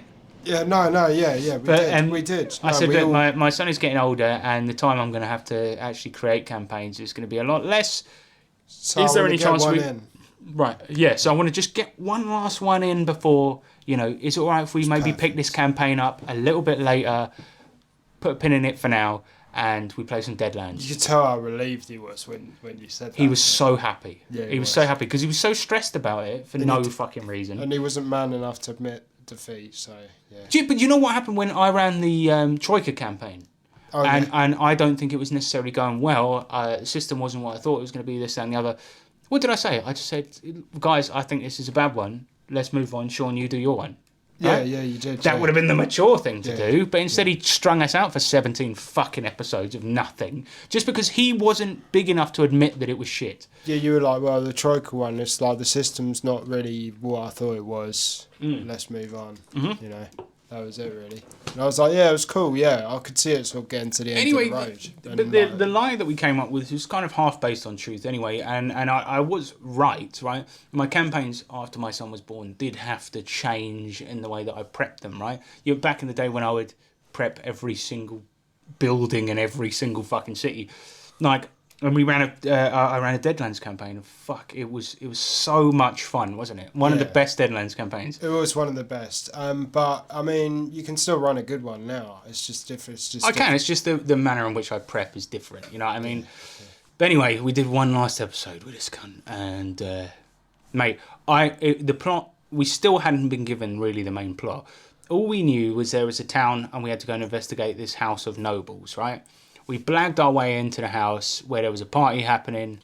Somebody called someone a bastard, and a fight clicked off. That was it, wasn't it? Yeah, it wasn't even like the big bad. It was just some guy. I can't even remember. No, who. it was like we were in there. We lied our way in, and we're going to try and subterfuge and figure out what was going on, right? And we lied our way into the building, and then when we got in there and we were actually talking about stuff, somebody slipped up, which is fair. They rolled a bad roll on a lie. They figured us out, and a fight broke out. We don't know why we were there gathering information. We don't know what we were looking for. I mean, I only realised this recently, but that whole thing was so because we had to do that boss fight. It was too hard for us, and I think he couldn't be bothered to come up with any more story, so he wanted to kill us off. Yeah, so the boss fight we ended up doing, I don't think is from the actual book, but it was way too. It was obviously too hard for us, right? He wanted to kill us off, so he made a really hard boss fight. Now, actually, in reality, we were bossing it, weren't we? We fucking were destroying this guy. We were, yeah. Because the main guy was a very and we were fucking him up. But Sean and I, we went out for a break, and we thought to ourselves, we need to assure that this campaign never comes back. It was the worst. Because think about it was about 17 sessions, right? Each 4 hours each. It's more than 2 months as well. Like It was a lot of time, and we just hated it. So we said that we were on the break, we were having a ciggy outside, and we said, right, what can we do to assure this campaign never comes back? I said, right, we have to all die, right? So I said to Sean, you cast fog, I'll cast electricity. Everyone in the room is gonna fucking die, and of course, we just pretended like, oh my god, what an accident, bro! I thought I could get out of the way of it. Did we do a good job with that? Or Yeah, every single person in the room died. okay. And this guy was using bennies as well. So I think we bennied damage to get higher damage, and Was it believable when we did it then? I think so. I think so because I remember thinking I'm going to kill these cunts, and there was a point earlier on in the campaign where I had genuinely misread a spell when I used Shatter and accidentally destroyed a fella's shop because I was in there out of sheer boredom. And and I'd misread the spell, thinking that it couldn't hurt me, and it hurt me, right? It was something like that. Yeah. And this was one of those cases where I thought, I'll just play dumb, pretend like I don't think it's going to hurt me. You cast Frog, therefore everyone in the room is in it. I cast, I think it was Thunderbolt, or it was a more powerful electronic spell, but like, and then that means everyone who's in this fight is in it. So all the main characters are dead, and we're dead. I think we did it convincingly. But then the very final thing that happened was, now bear in mind, just cast your minds back, listeners. How much has happened in this fucking campaign? Nothing. Less than an episode's worth of content. That could have been done in a one shot. Yeah, easily. Now, he tried to do a big ending monologue about our character's great deeds, and it consisted of you travelled the lands and saved Bryn Shander. Yeah, it was the end. It was very generic. It didn't feel like any service was done. But also, sort of halfway through this, we're all very angry, and we just like fuck you, man, and we just started packing our stuff up. Yeah, it was bad. Yeah. Now here's the thing. That's the story in and of itself, right? I spoke about him being a prick to me about bringing up the text everyone had sent me about how much they weren't enjoying the game and how they were going to quit the hobby altogether. I mean, we all spoke about it. We were speaking about it just now, me and Sean, when we went for a break, that we were going to give up on the hobby for a bit because it's that bad. Like, Look, I'm game. not going to be a prick about it, right? But every single GM I know has done a bad first campaign, right? Yeah, that but- includes me, right? Yeah, but you can put you put effort into it though. Innit? But you put effort into it, and I'm certain there are good points of every bad first campaign we've played, right? Yeah. Nick is one of the best GMs I know, right? At what he's trying to do, he succeeds at it perfectly, right?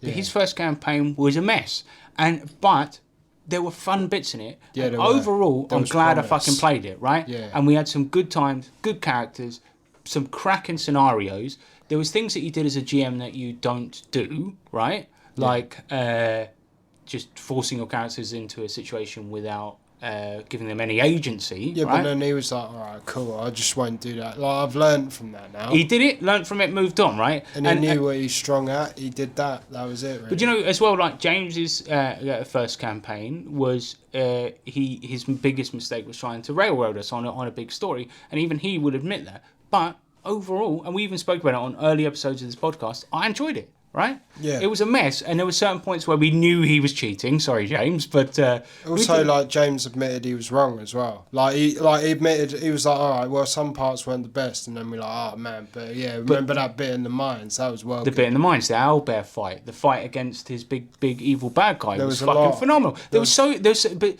that's what I'm saying. He'd obviously thought about it a lot and put a lot of effort into it. It was just like it just didn't turn out the way he thought it might have. But with a bit of refinement, he would be perfect, right? Yeah, that's a normal bad campaign. That's a normal bad campaign where you're like, I'm really fucking glad I played this. And to both of their credit, and in fact, I'm sure you could see this with every first GM listeners that you know, you would look at their first game and go, like, man, that was rough, but... You know what I mean? Yeah. But like, and James's campaign overall, like, fucking loved it. Nick's one, loved it. Your first one was really weird, but I loved it, right? Yeah.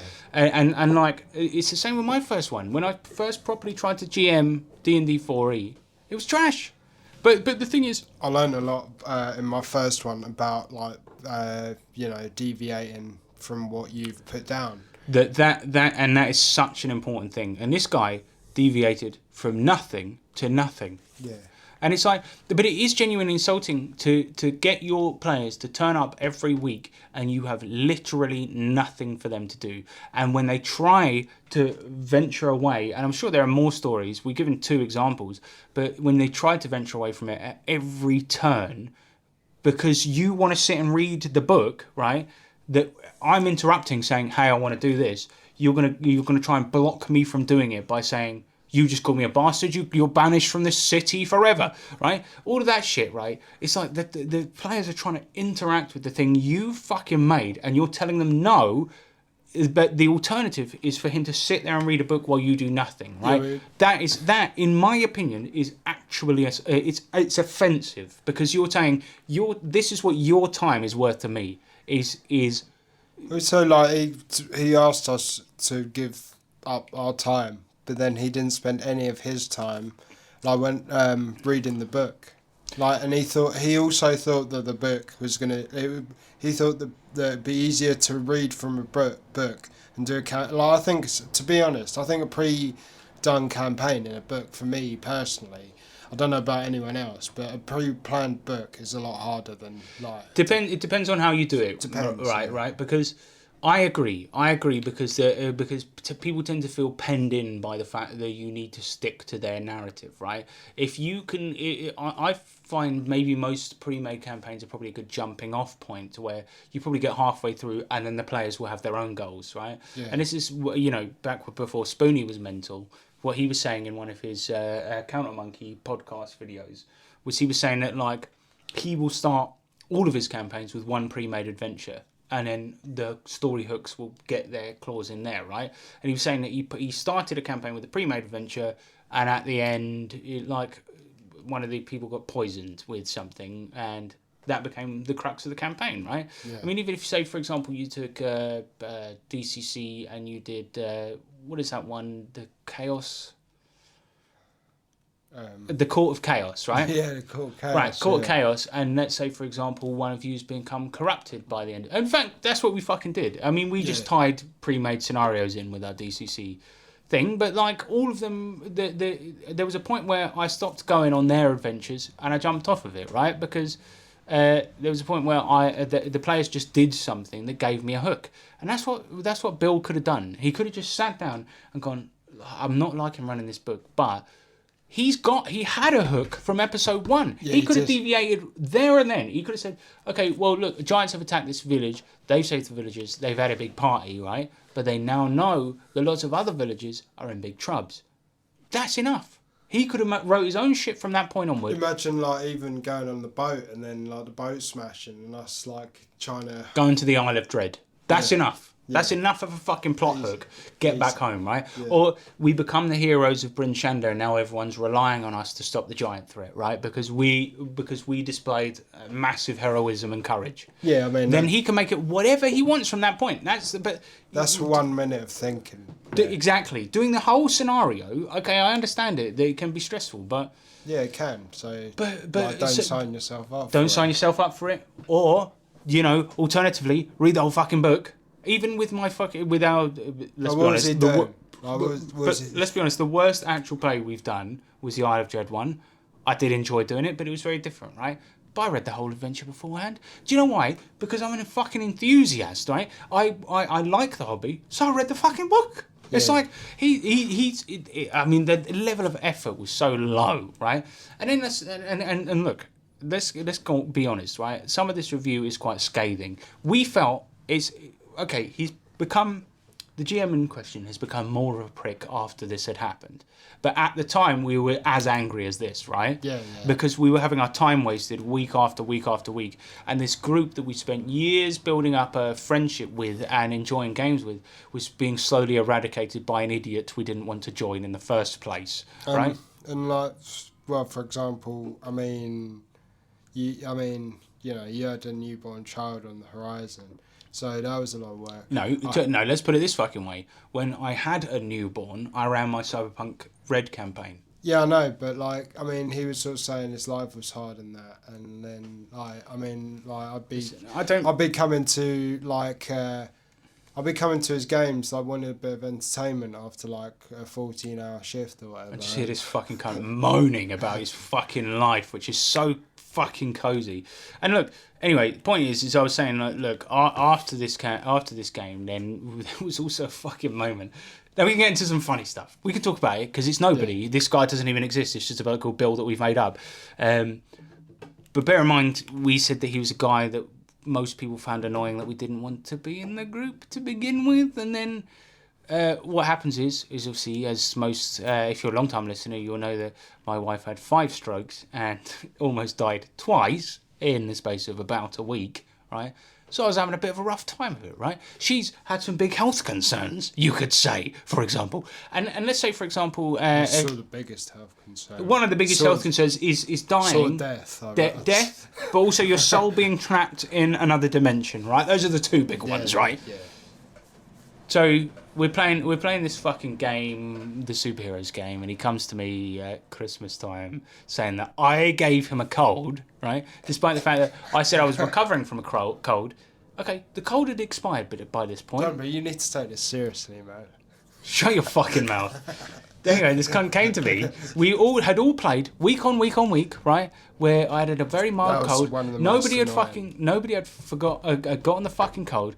This cunt had caught it from somewhere else. Probably his nightly fucking visits to the fucking pub. Also, and he come to me. It could be his nightly visits to the pub, which literally were nightly. Or his but what about his nightly visits to get Sainsbury's dry cider for $2.85 for 4 pints? Or going to Tesco's. But also like the recycled air from a shitty office job that that he hates but has never managed. No, we can't do this, Sean. No, we can't do this. Look, anyway, point is, he came to me at Christmas, just after Christmas when we got back into the Supers campaign, and he said to me, I've ruined his Christmas. Do you know how I ruined his Christmas, Sean? Now, I've got to be honest. This whole podcast has been me. What I want to do is I want to fucking apologise. Because, sorry, I'm just getting... No, just give me a minute, mate, because I'm getting a bit emotional here. Because you know what I did? I did the worst thing I've possibly ever done to another human being. What did you do? I gave him a mild cold. Why? It ruined his Christmas. I don't think that was you though, to be honest. No, it fucking wasn't. But And like he's saying this, even his girlfriend said he was acting like a baby. yeah, because his girlfriend also goes to the same hospital as my wife because she has an actual chronic heart condition, and this fucking cunt's moaning about a fucking Yeah, I know, like colds and flu are nasty, but like Yeah, imagine- he had a yeah, blocked but- nose. Yeah, but imagine having a fucking cold and flu if you are immunosuppressed like my wife. No, like no, it his sucks. girlfriend. It sucks, but I don't think he even had that. Is what I'm trying to say. No, he probably fucking didn't. If you had Maybe blocked lay off the nose. Sainsbury's TM dry cider fuckwit, and basically, Not a lot for the competitive price of £2. I will not. fair enough. You know, yeah, it's good stuff. It's high quality shit. Listen, in addition to this, what he would frequently do, and this is, I'm really only saying this stuff to justify why we've been quite as scathing as we are. But what we frequently do is, look, anyway, after this thing where he told me that he had a cold, right? Okay, look, I'm just going to say it. I was currently, at the time, had a bit of a scare that I had bowel cancer, right? That's when he said it to me, right? Turns out I don't. I had some pretty horrific symptoms that were similar. Turns out I got celiac, right? Which is a real disease, right? Is it disease? I don't know, condition, whatever. Point is that I was meant to meet you lads at the pub, right? Do you remember? I said, sorry guys, I'm not going to be able to make it. I'm shitting out a lung here. And he put on the group, Harrison, do you have anything that I could possibly catch? Seriously, you ruined my Christmas. And this is at the time where I thought, oh my God, I might have something really terrible. Even my doctor was like, you know, it could be, right? And I'm like, What a cunt. what a cunt. And so what did I do, Sean? I responded very maturely, didn't I? Well, you can't say that. I mean, like, you were very, like, well, I mean, it was good because, like, you didn't, like, shout at him or slap him like he deserved. But it was funny because what happened was I was like, no, mate, you can't fucking catch it. Stop being a puss. That's what I said. And he's like, Harrison, it's not being about a puss. What, can I... Can I catch it? And then I just sent a voice note of me. I was pouring water into the sink. Of course he's going to be ill because he doesn't look after himself. But he wasn't even that ill, so... But I sent a voice note of me pouring water into the sink, making it sound like I was being sick. And I was like, yeah, mate, I'm fine. It was quite I'm going to be fine. It was quite clear that it was, like, but it was very pantomiming. But what did he do, right? When we were walking... So why are you sick? When you were walking up to the game, he berated you instead. And Yeah, I'll tell he you did, why this is. Because Sean is mild-mannered, very, very nice, right? And he's a people pleaser, right? Whereas me, if somebody says something to me, I will say something. Same with James, right? Yeah. If somebody's a cunt to me, I'll say it, right? But you're probably too nice for your own good, right? Maybe so. And so what he did is he berated you all the way up, and he started doing an accent as well. Then he was like, he was like, look, I don't mind jokes, but when somebody says to me, "You're a pussy blood," which I never fucking said. And then when we got most of the way through I mean, I was holding him. What happened Like, when- because a lot of the stuff he was saying was outlandish, and then him deciding to do a roadman accent for no reason when his dad owns a boat. Like, I don't know why he was His doing dad that. owns a yacht. Yeah, I don't know why he did that either, but that was hilarious. But just to be clear, why this? While I would clarify that this is more me getting comeuppance on a twat as opposed to it being bullying, right?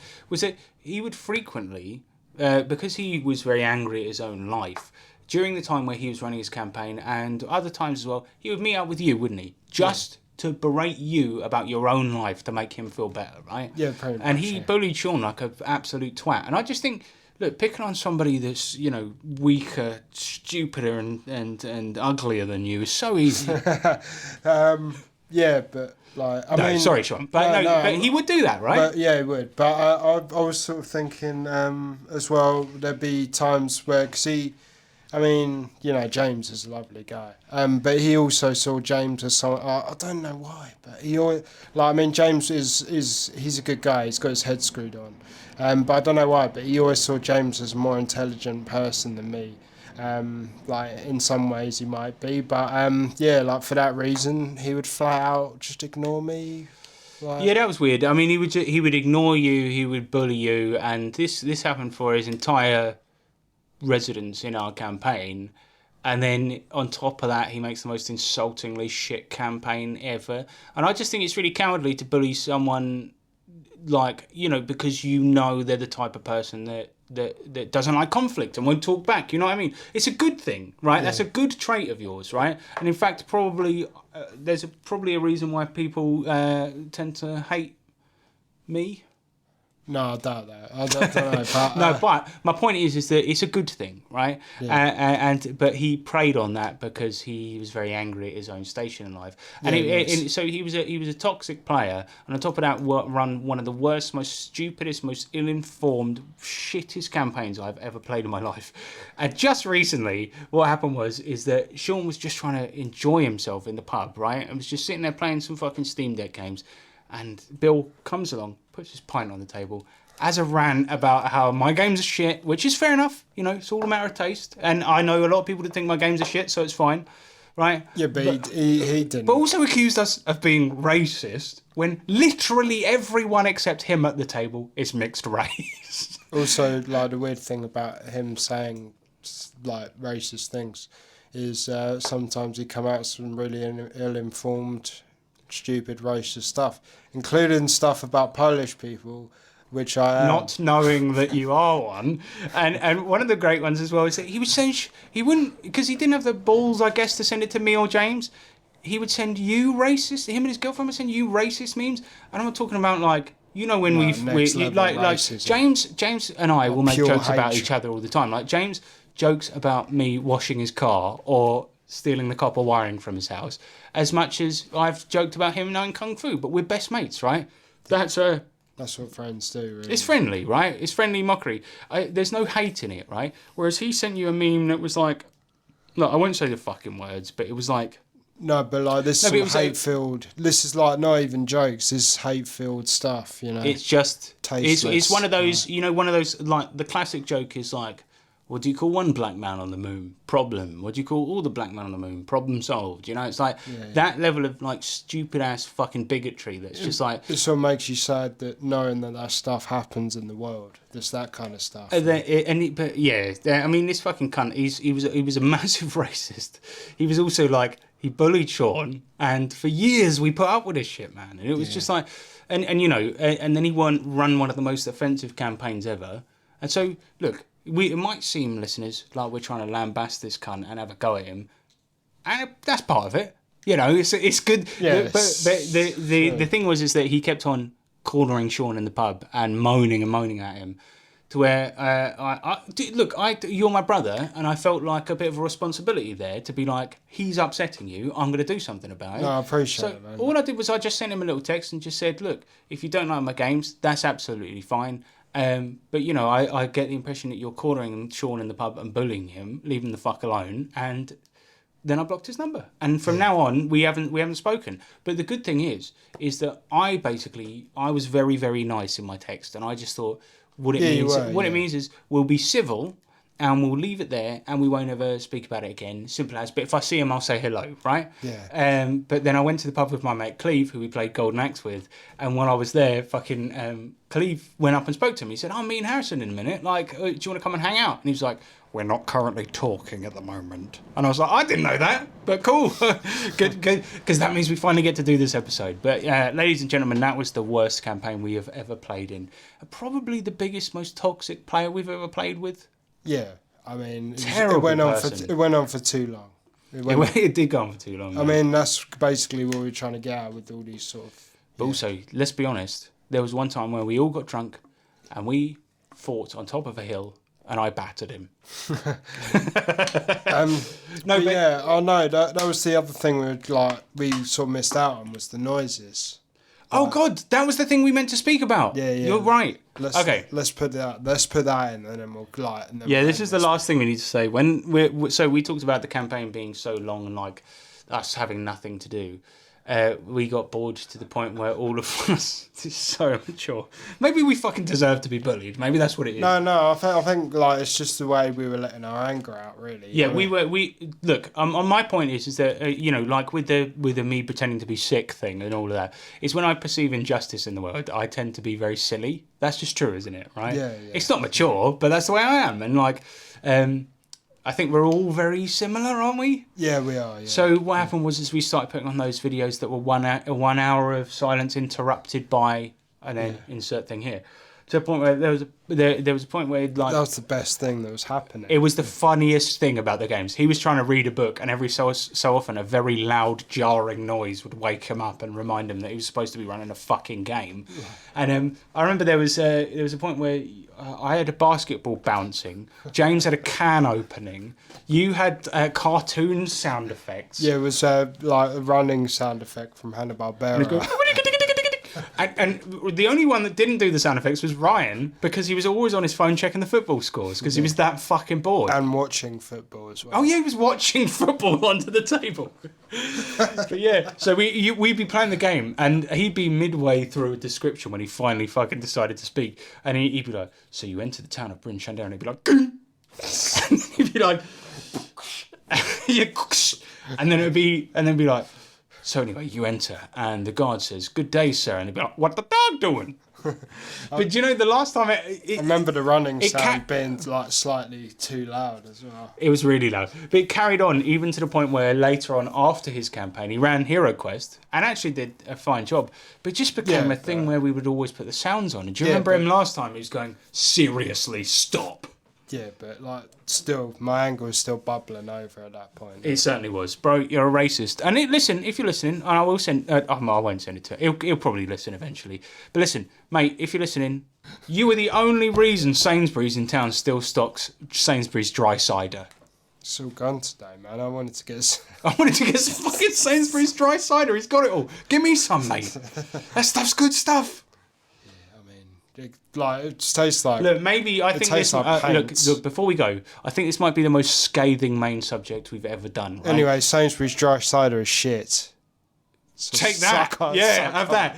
But listen, just bear in mind this guy was an actual cunt in real life and a deep fucking racist, and also did an insultingly bad campaign and wasted maybe hundreds of hours of our time simply because he wasn't man enough to say. And it was shit. Maybe I'll cut all of this. No, I won't cut. No, it's going in. It's an interesting story, isn't it? It's probably some heavy editing. It is a very interesting story, though, yeah. Yeah, but I'm definitely going to heavy edit this. But Sean, do you want me to tell you a funny joke? Let me just get one of those memes up. So there are 24 No. Yeah, fuck that guy. Fuck you. Definitely, like, this is not... No, I'll tell you that. This is not the most mature way of perhaps dealing with somebody that was a bully and a toxic player and a cunt. But basically, the main thing that we wanted to focus on was the story of the campaign, which was terrible. Also, I mean, this... Oh, no, probably, I'll tell you that off air, actually. All right, okay. Sean's going to tell me something really bad now. Anyway, let's do some questions. In the future, you will be able to send a letter or parcel from anywhere on the planet. This, sir, is the electro letter. Yeah, we're going to do the questions next. But I would also sort of like to say the following. I think you thought I was going to get back quicker than I was. Yeah, I did. Now I'm actually back. That was a very personal episode, but there we go. There it is. Let's do some fucking questions. I tell you what, Sean, I asked for questions and they came out like a fucking bunch of mad cunts, man. They're so thirsty for a new episode. But yeah, thank you so much for everyone sending your questions on the Discord. Appreciate it. Yeah.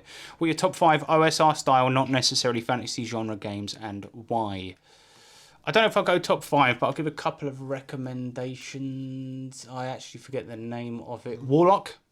It's probably one of my top. It's a OSR version of original Warhammer. And it's really, really fucking good. It's been so long, like, I can't remember. We haven't played an OSR game in a while, man.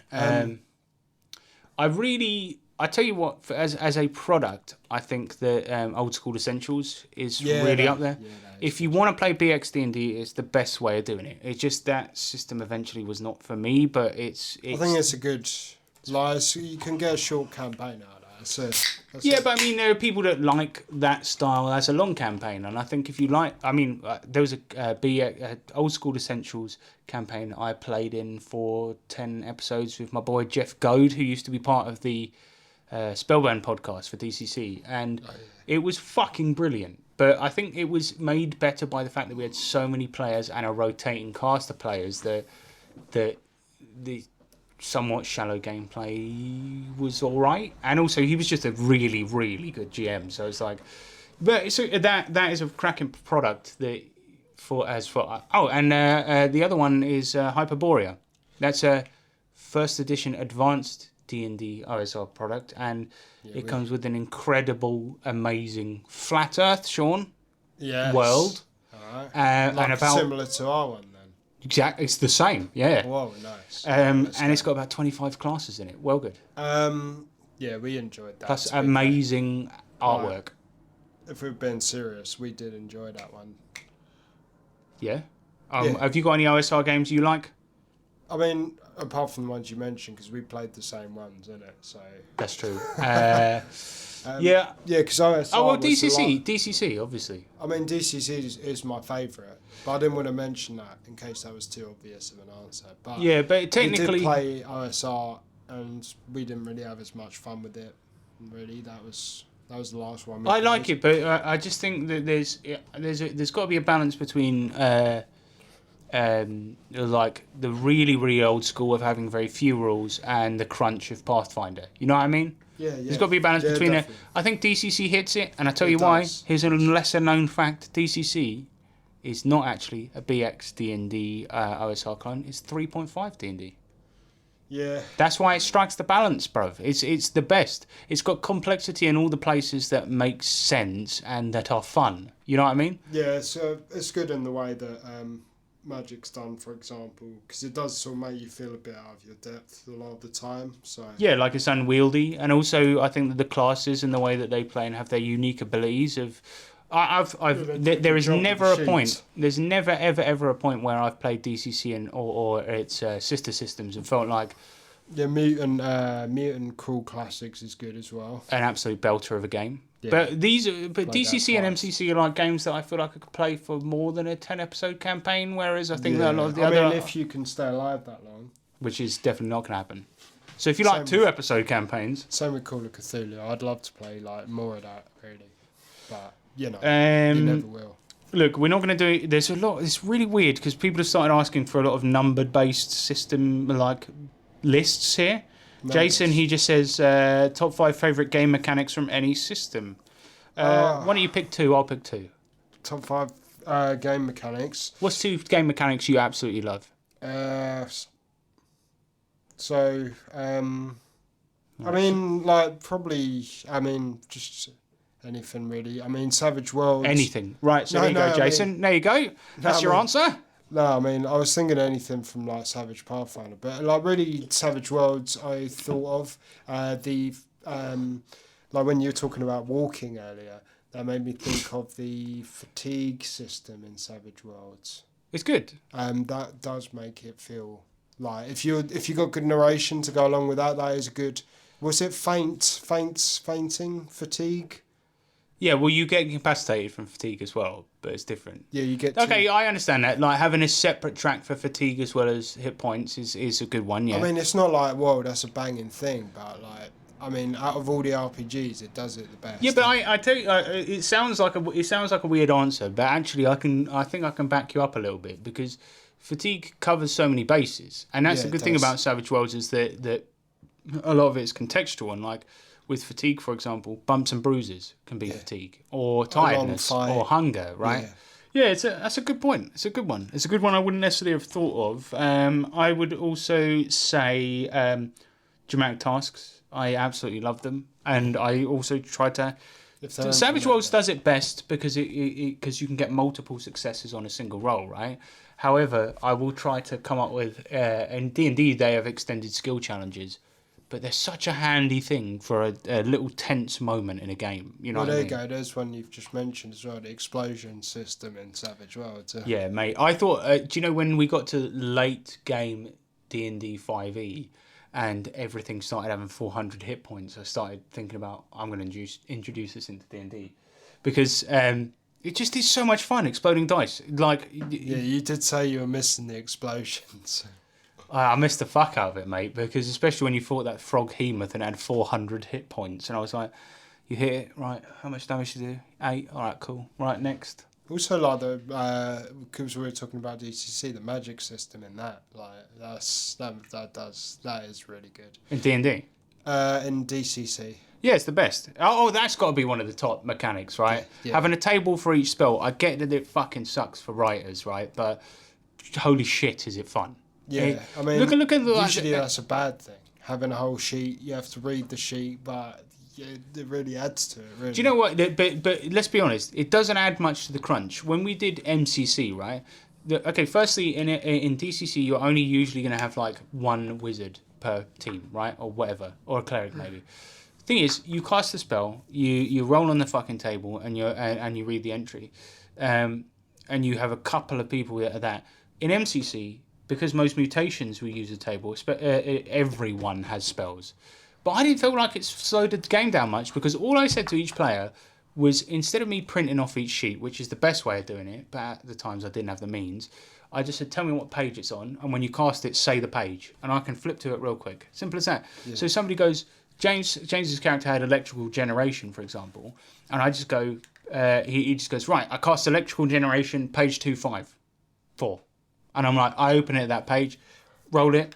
By the time he's ready to roll it, I've opened the fucking page, he rolls it, we read the entry. So it's not that bad. And but mechanically and things like this, it makes so much of a fun game. I mean, I feel like when we were doing the Ravenlord actual play, there was no part of me that ever believed that it would end with Nick destroying both his other teammates by doing a spell too powerful.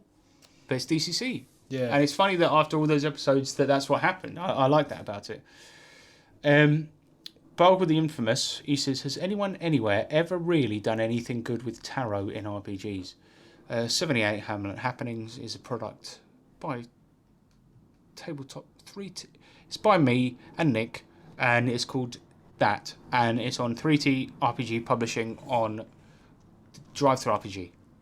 So that's a yes, I'd say. I don't know about being good. Also, it's just a cool look. It's just a cool tool to randomly generate events in towns for when the players come back to town. That's all it is. It was one of the sort of first of its kind, really. To be honest. Yeah, it's revolutionary in a way. Now they're sort of a dime a dozen now, but that was when those. Yeah. We really changed the world with that one. I mean, it might have just been a sort of same time type of thing, like chips and gravy and poutine, innit? But you know. Yeah, I mean, what we really did there was we thought about the human experience, and we really morphed it and made it something relatable in RPGs. No, I mean, I don't know if it was that really. But no, they were a dime a dozen before we fucking did it. But this was just an interesting way to generate it.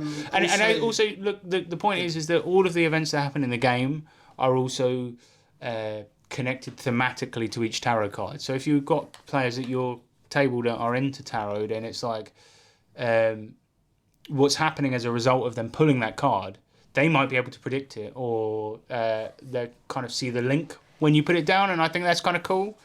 But it's not revolutionary. It was just a budget product, and that way you can also send us a buck. But there probably was. I mean, like, even if you don't know anything about tarot, you could put it into a story somehow. I mean, there was actually in one of our D&D games, there was that. In DCC, there is. No, I used 78 Hamlet Happenings and got you guys to pull one, but I didn't tell you what it did, and then you'd find out later. Yeah, but then also, I mean, like, not like actually using the cards, but using tarot in the game as a story thing. But maybe he's talking about actually using the physical cards. No, but it could be any though. I mean, if I'm going to be honest, one of the things I frequently do is use them to come up with story ideas. If you just pull a card and go just by what the image is showing, and go, right, I'm going to make a story based off this. I'm going to make an episode based off this, a scenario, whatever. Yeah. But no, I to be honest, there's no evidence if anyone's ever done anything good with them. No, but you could. Like, you could. And if you want to, buy 78 Hamlet Happenings. I really, really need the money. Innit? Yeah. I mean, well, because we're doing this. We're doing this right now for no money. And also, we're going to a fighting game tournament in August, aren't we? Yeah, we are. And I've said I'm getting a crate of beer a day. Buy 78 Happenings. Right, we don't have time for many more questions. It's getting late. What are your pronouns? He, him. No, sorry. Mine are Karen. he. Oh. Mine is the, she, and it. The shit. Nice. Right, fucking Northerner. He says, what's the largest group of players you've ever had to juggle? Oh, mate, it was probably like 8, wasn't it? No, me personally. Yours. Yeah, it was. Yeah. I mean, it was 8? I mean, mine's probably 6, but I've sat at a table with 8 people when you've done that, and it wasn't pleasant for me. So how was that for you? I liked it, mate. How many do you think you could handle without crashing and burning? So, biggest one I ever had to juggle was Probably 10. It was 10. Yeah. I overbooked a game at con where... look, what happened was we've had it when we've been at con and something fucking annoying has happened with the booking, right? Where too many players booked for the same game. It happened at that Alien you can game. Come and join our game. Yeah, but we happened with that Alien game and James was we really got- angry about it. I was a bit upset.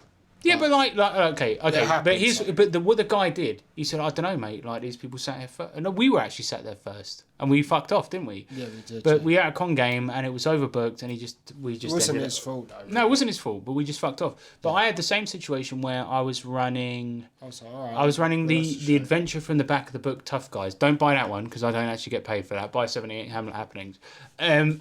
No, sorry, do buy Tough Guys because they're great people publishing it. But anyway, the back of the book, there's an adventure. I was running that, and I had a 6-player slot, and I ended up with 10. Don't know how it was a fuck up on Dragon Me, but I didn't turn anyone away. I just said, right, we're all playing, we'll figure something out. So we ended up taking the characters from Whacked in the Wicket that Nick happened to have with him and inserting them into the Tough Guys campaign. That's good. And we had 10 players. One of whom was a Shakespearean actor from Whacked in the Wicket, who we decided on the spot that he was getting involved in gang lifestyle to research for a role. And it ended up being really funny. Yeah. It was fucking insane. But I all the pictures from the game, people appeared to be having a good laugh. I was like, I'm going to embrace the chaos. Every turn's going to have to be really fucking quick.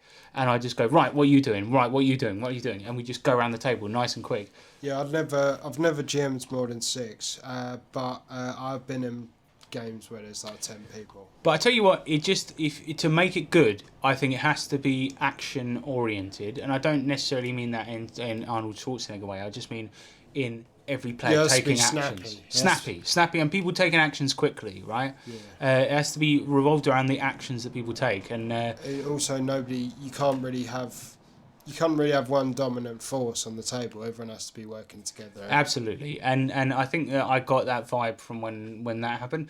I mean, I must have spoken about it on the podcast before, but one of my favourite ones was when the Shakespearean actor we did a dramatic task, try and smash through the walls of the rifle base, and this guy decided to get up on the roof of the gang's van and do a monologue from Hamlet to distract the guards. So he's going, to be or not to be, while he was atop of the van, and these guys were all out of the window shooting guns. It was fucking great, man. Oh, that's good.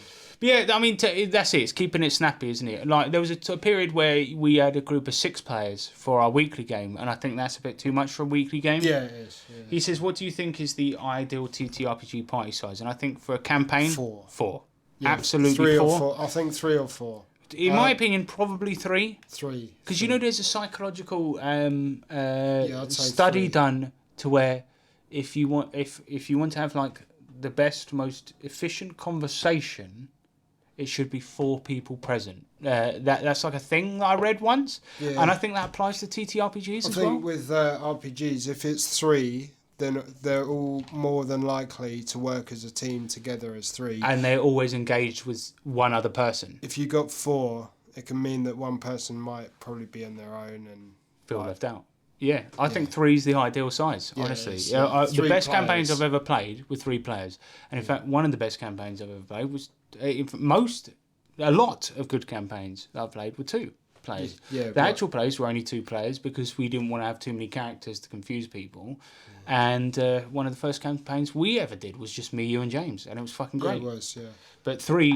Shit, I dropped my fucking phone. 3 is ideal. Yeah, Right. as De La Soul once said, Go on, what did they say? 3 is the magic number. I see.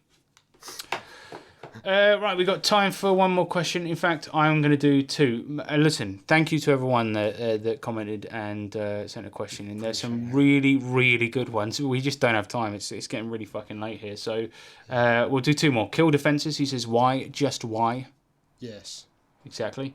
Sid, new for 2025, he says, when are you coming out to California? I don't know. Like, I mean, I would like to go to Cali. Why? What's happening out there? Well, Sid's there, mate. Oh, is that where he lives? He's a #1 fan. Do you know he's been listening to our new podcast, which I like Sid. I was trying to advertise the other podcast here. Oh, sorry. Sid's been, he's not much of a video game player. No, I'll just try and make it sound natural. So he doesn't actually play that many video games, but he's listening to our new podcast, Lucky and Wild.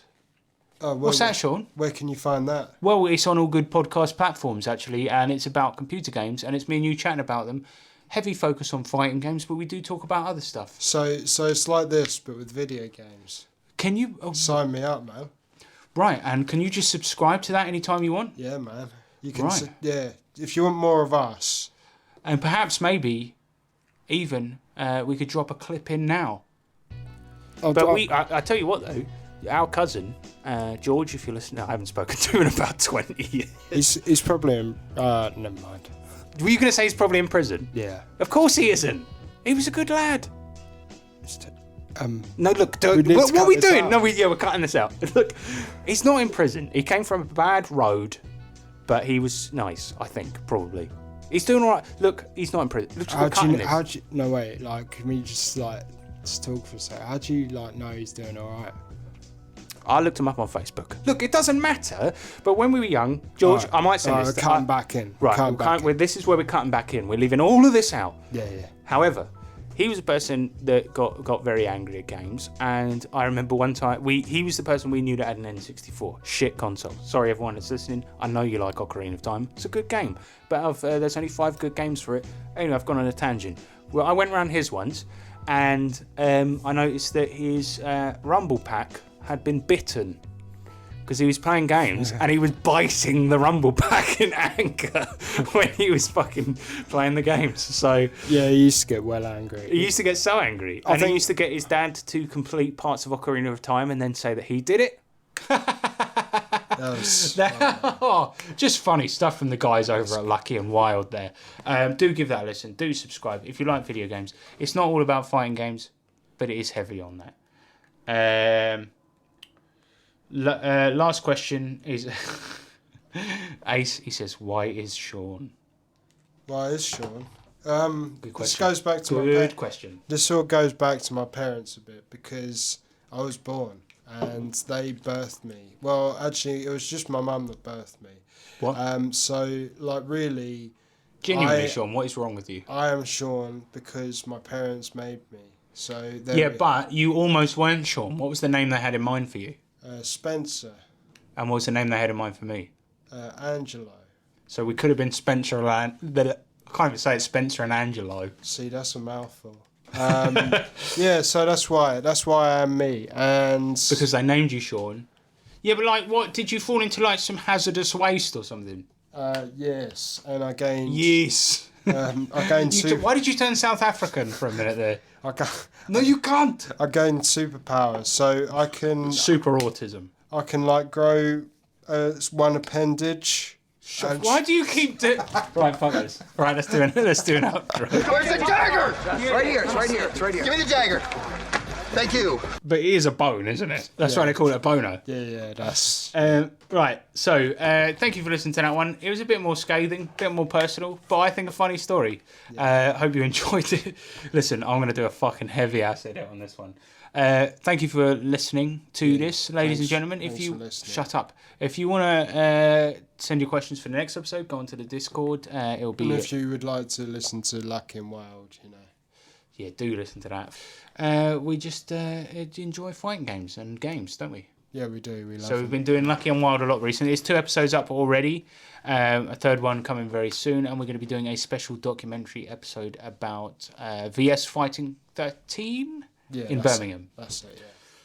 So yeah, listen to Lucky and Wild. I would usually give the contact info here, and I'm gonna now. So the Discord is in the description. 3trpgpod@gmail.com, and of course subscribe and tell your friends to subscribe. Tell your mum to subscribe.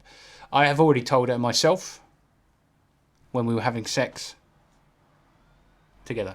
Nice. That's good. Right. And remember that I've been Harrison Hunt. And I've been Sean Hunt. Remember that D20s are cool, but 20Ds. That's a good time. Thanks, man. All right. Fuck you.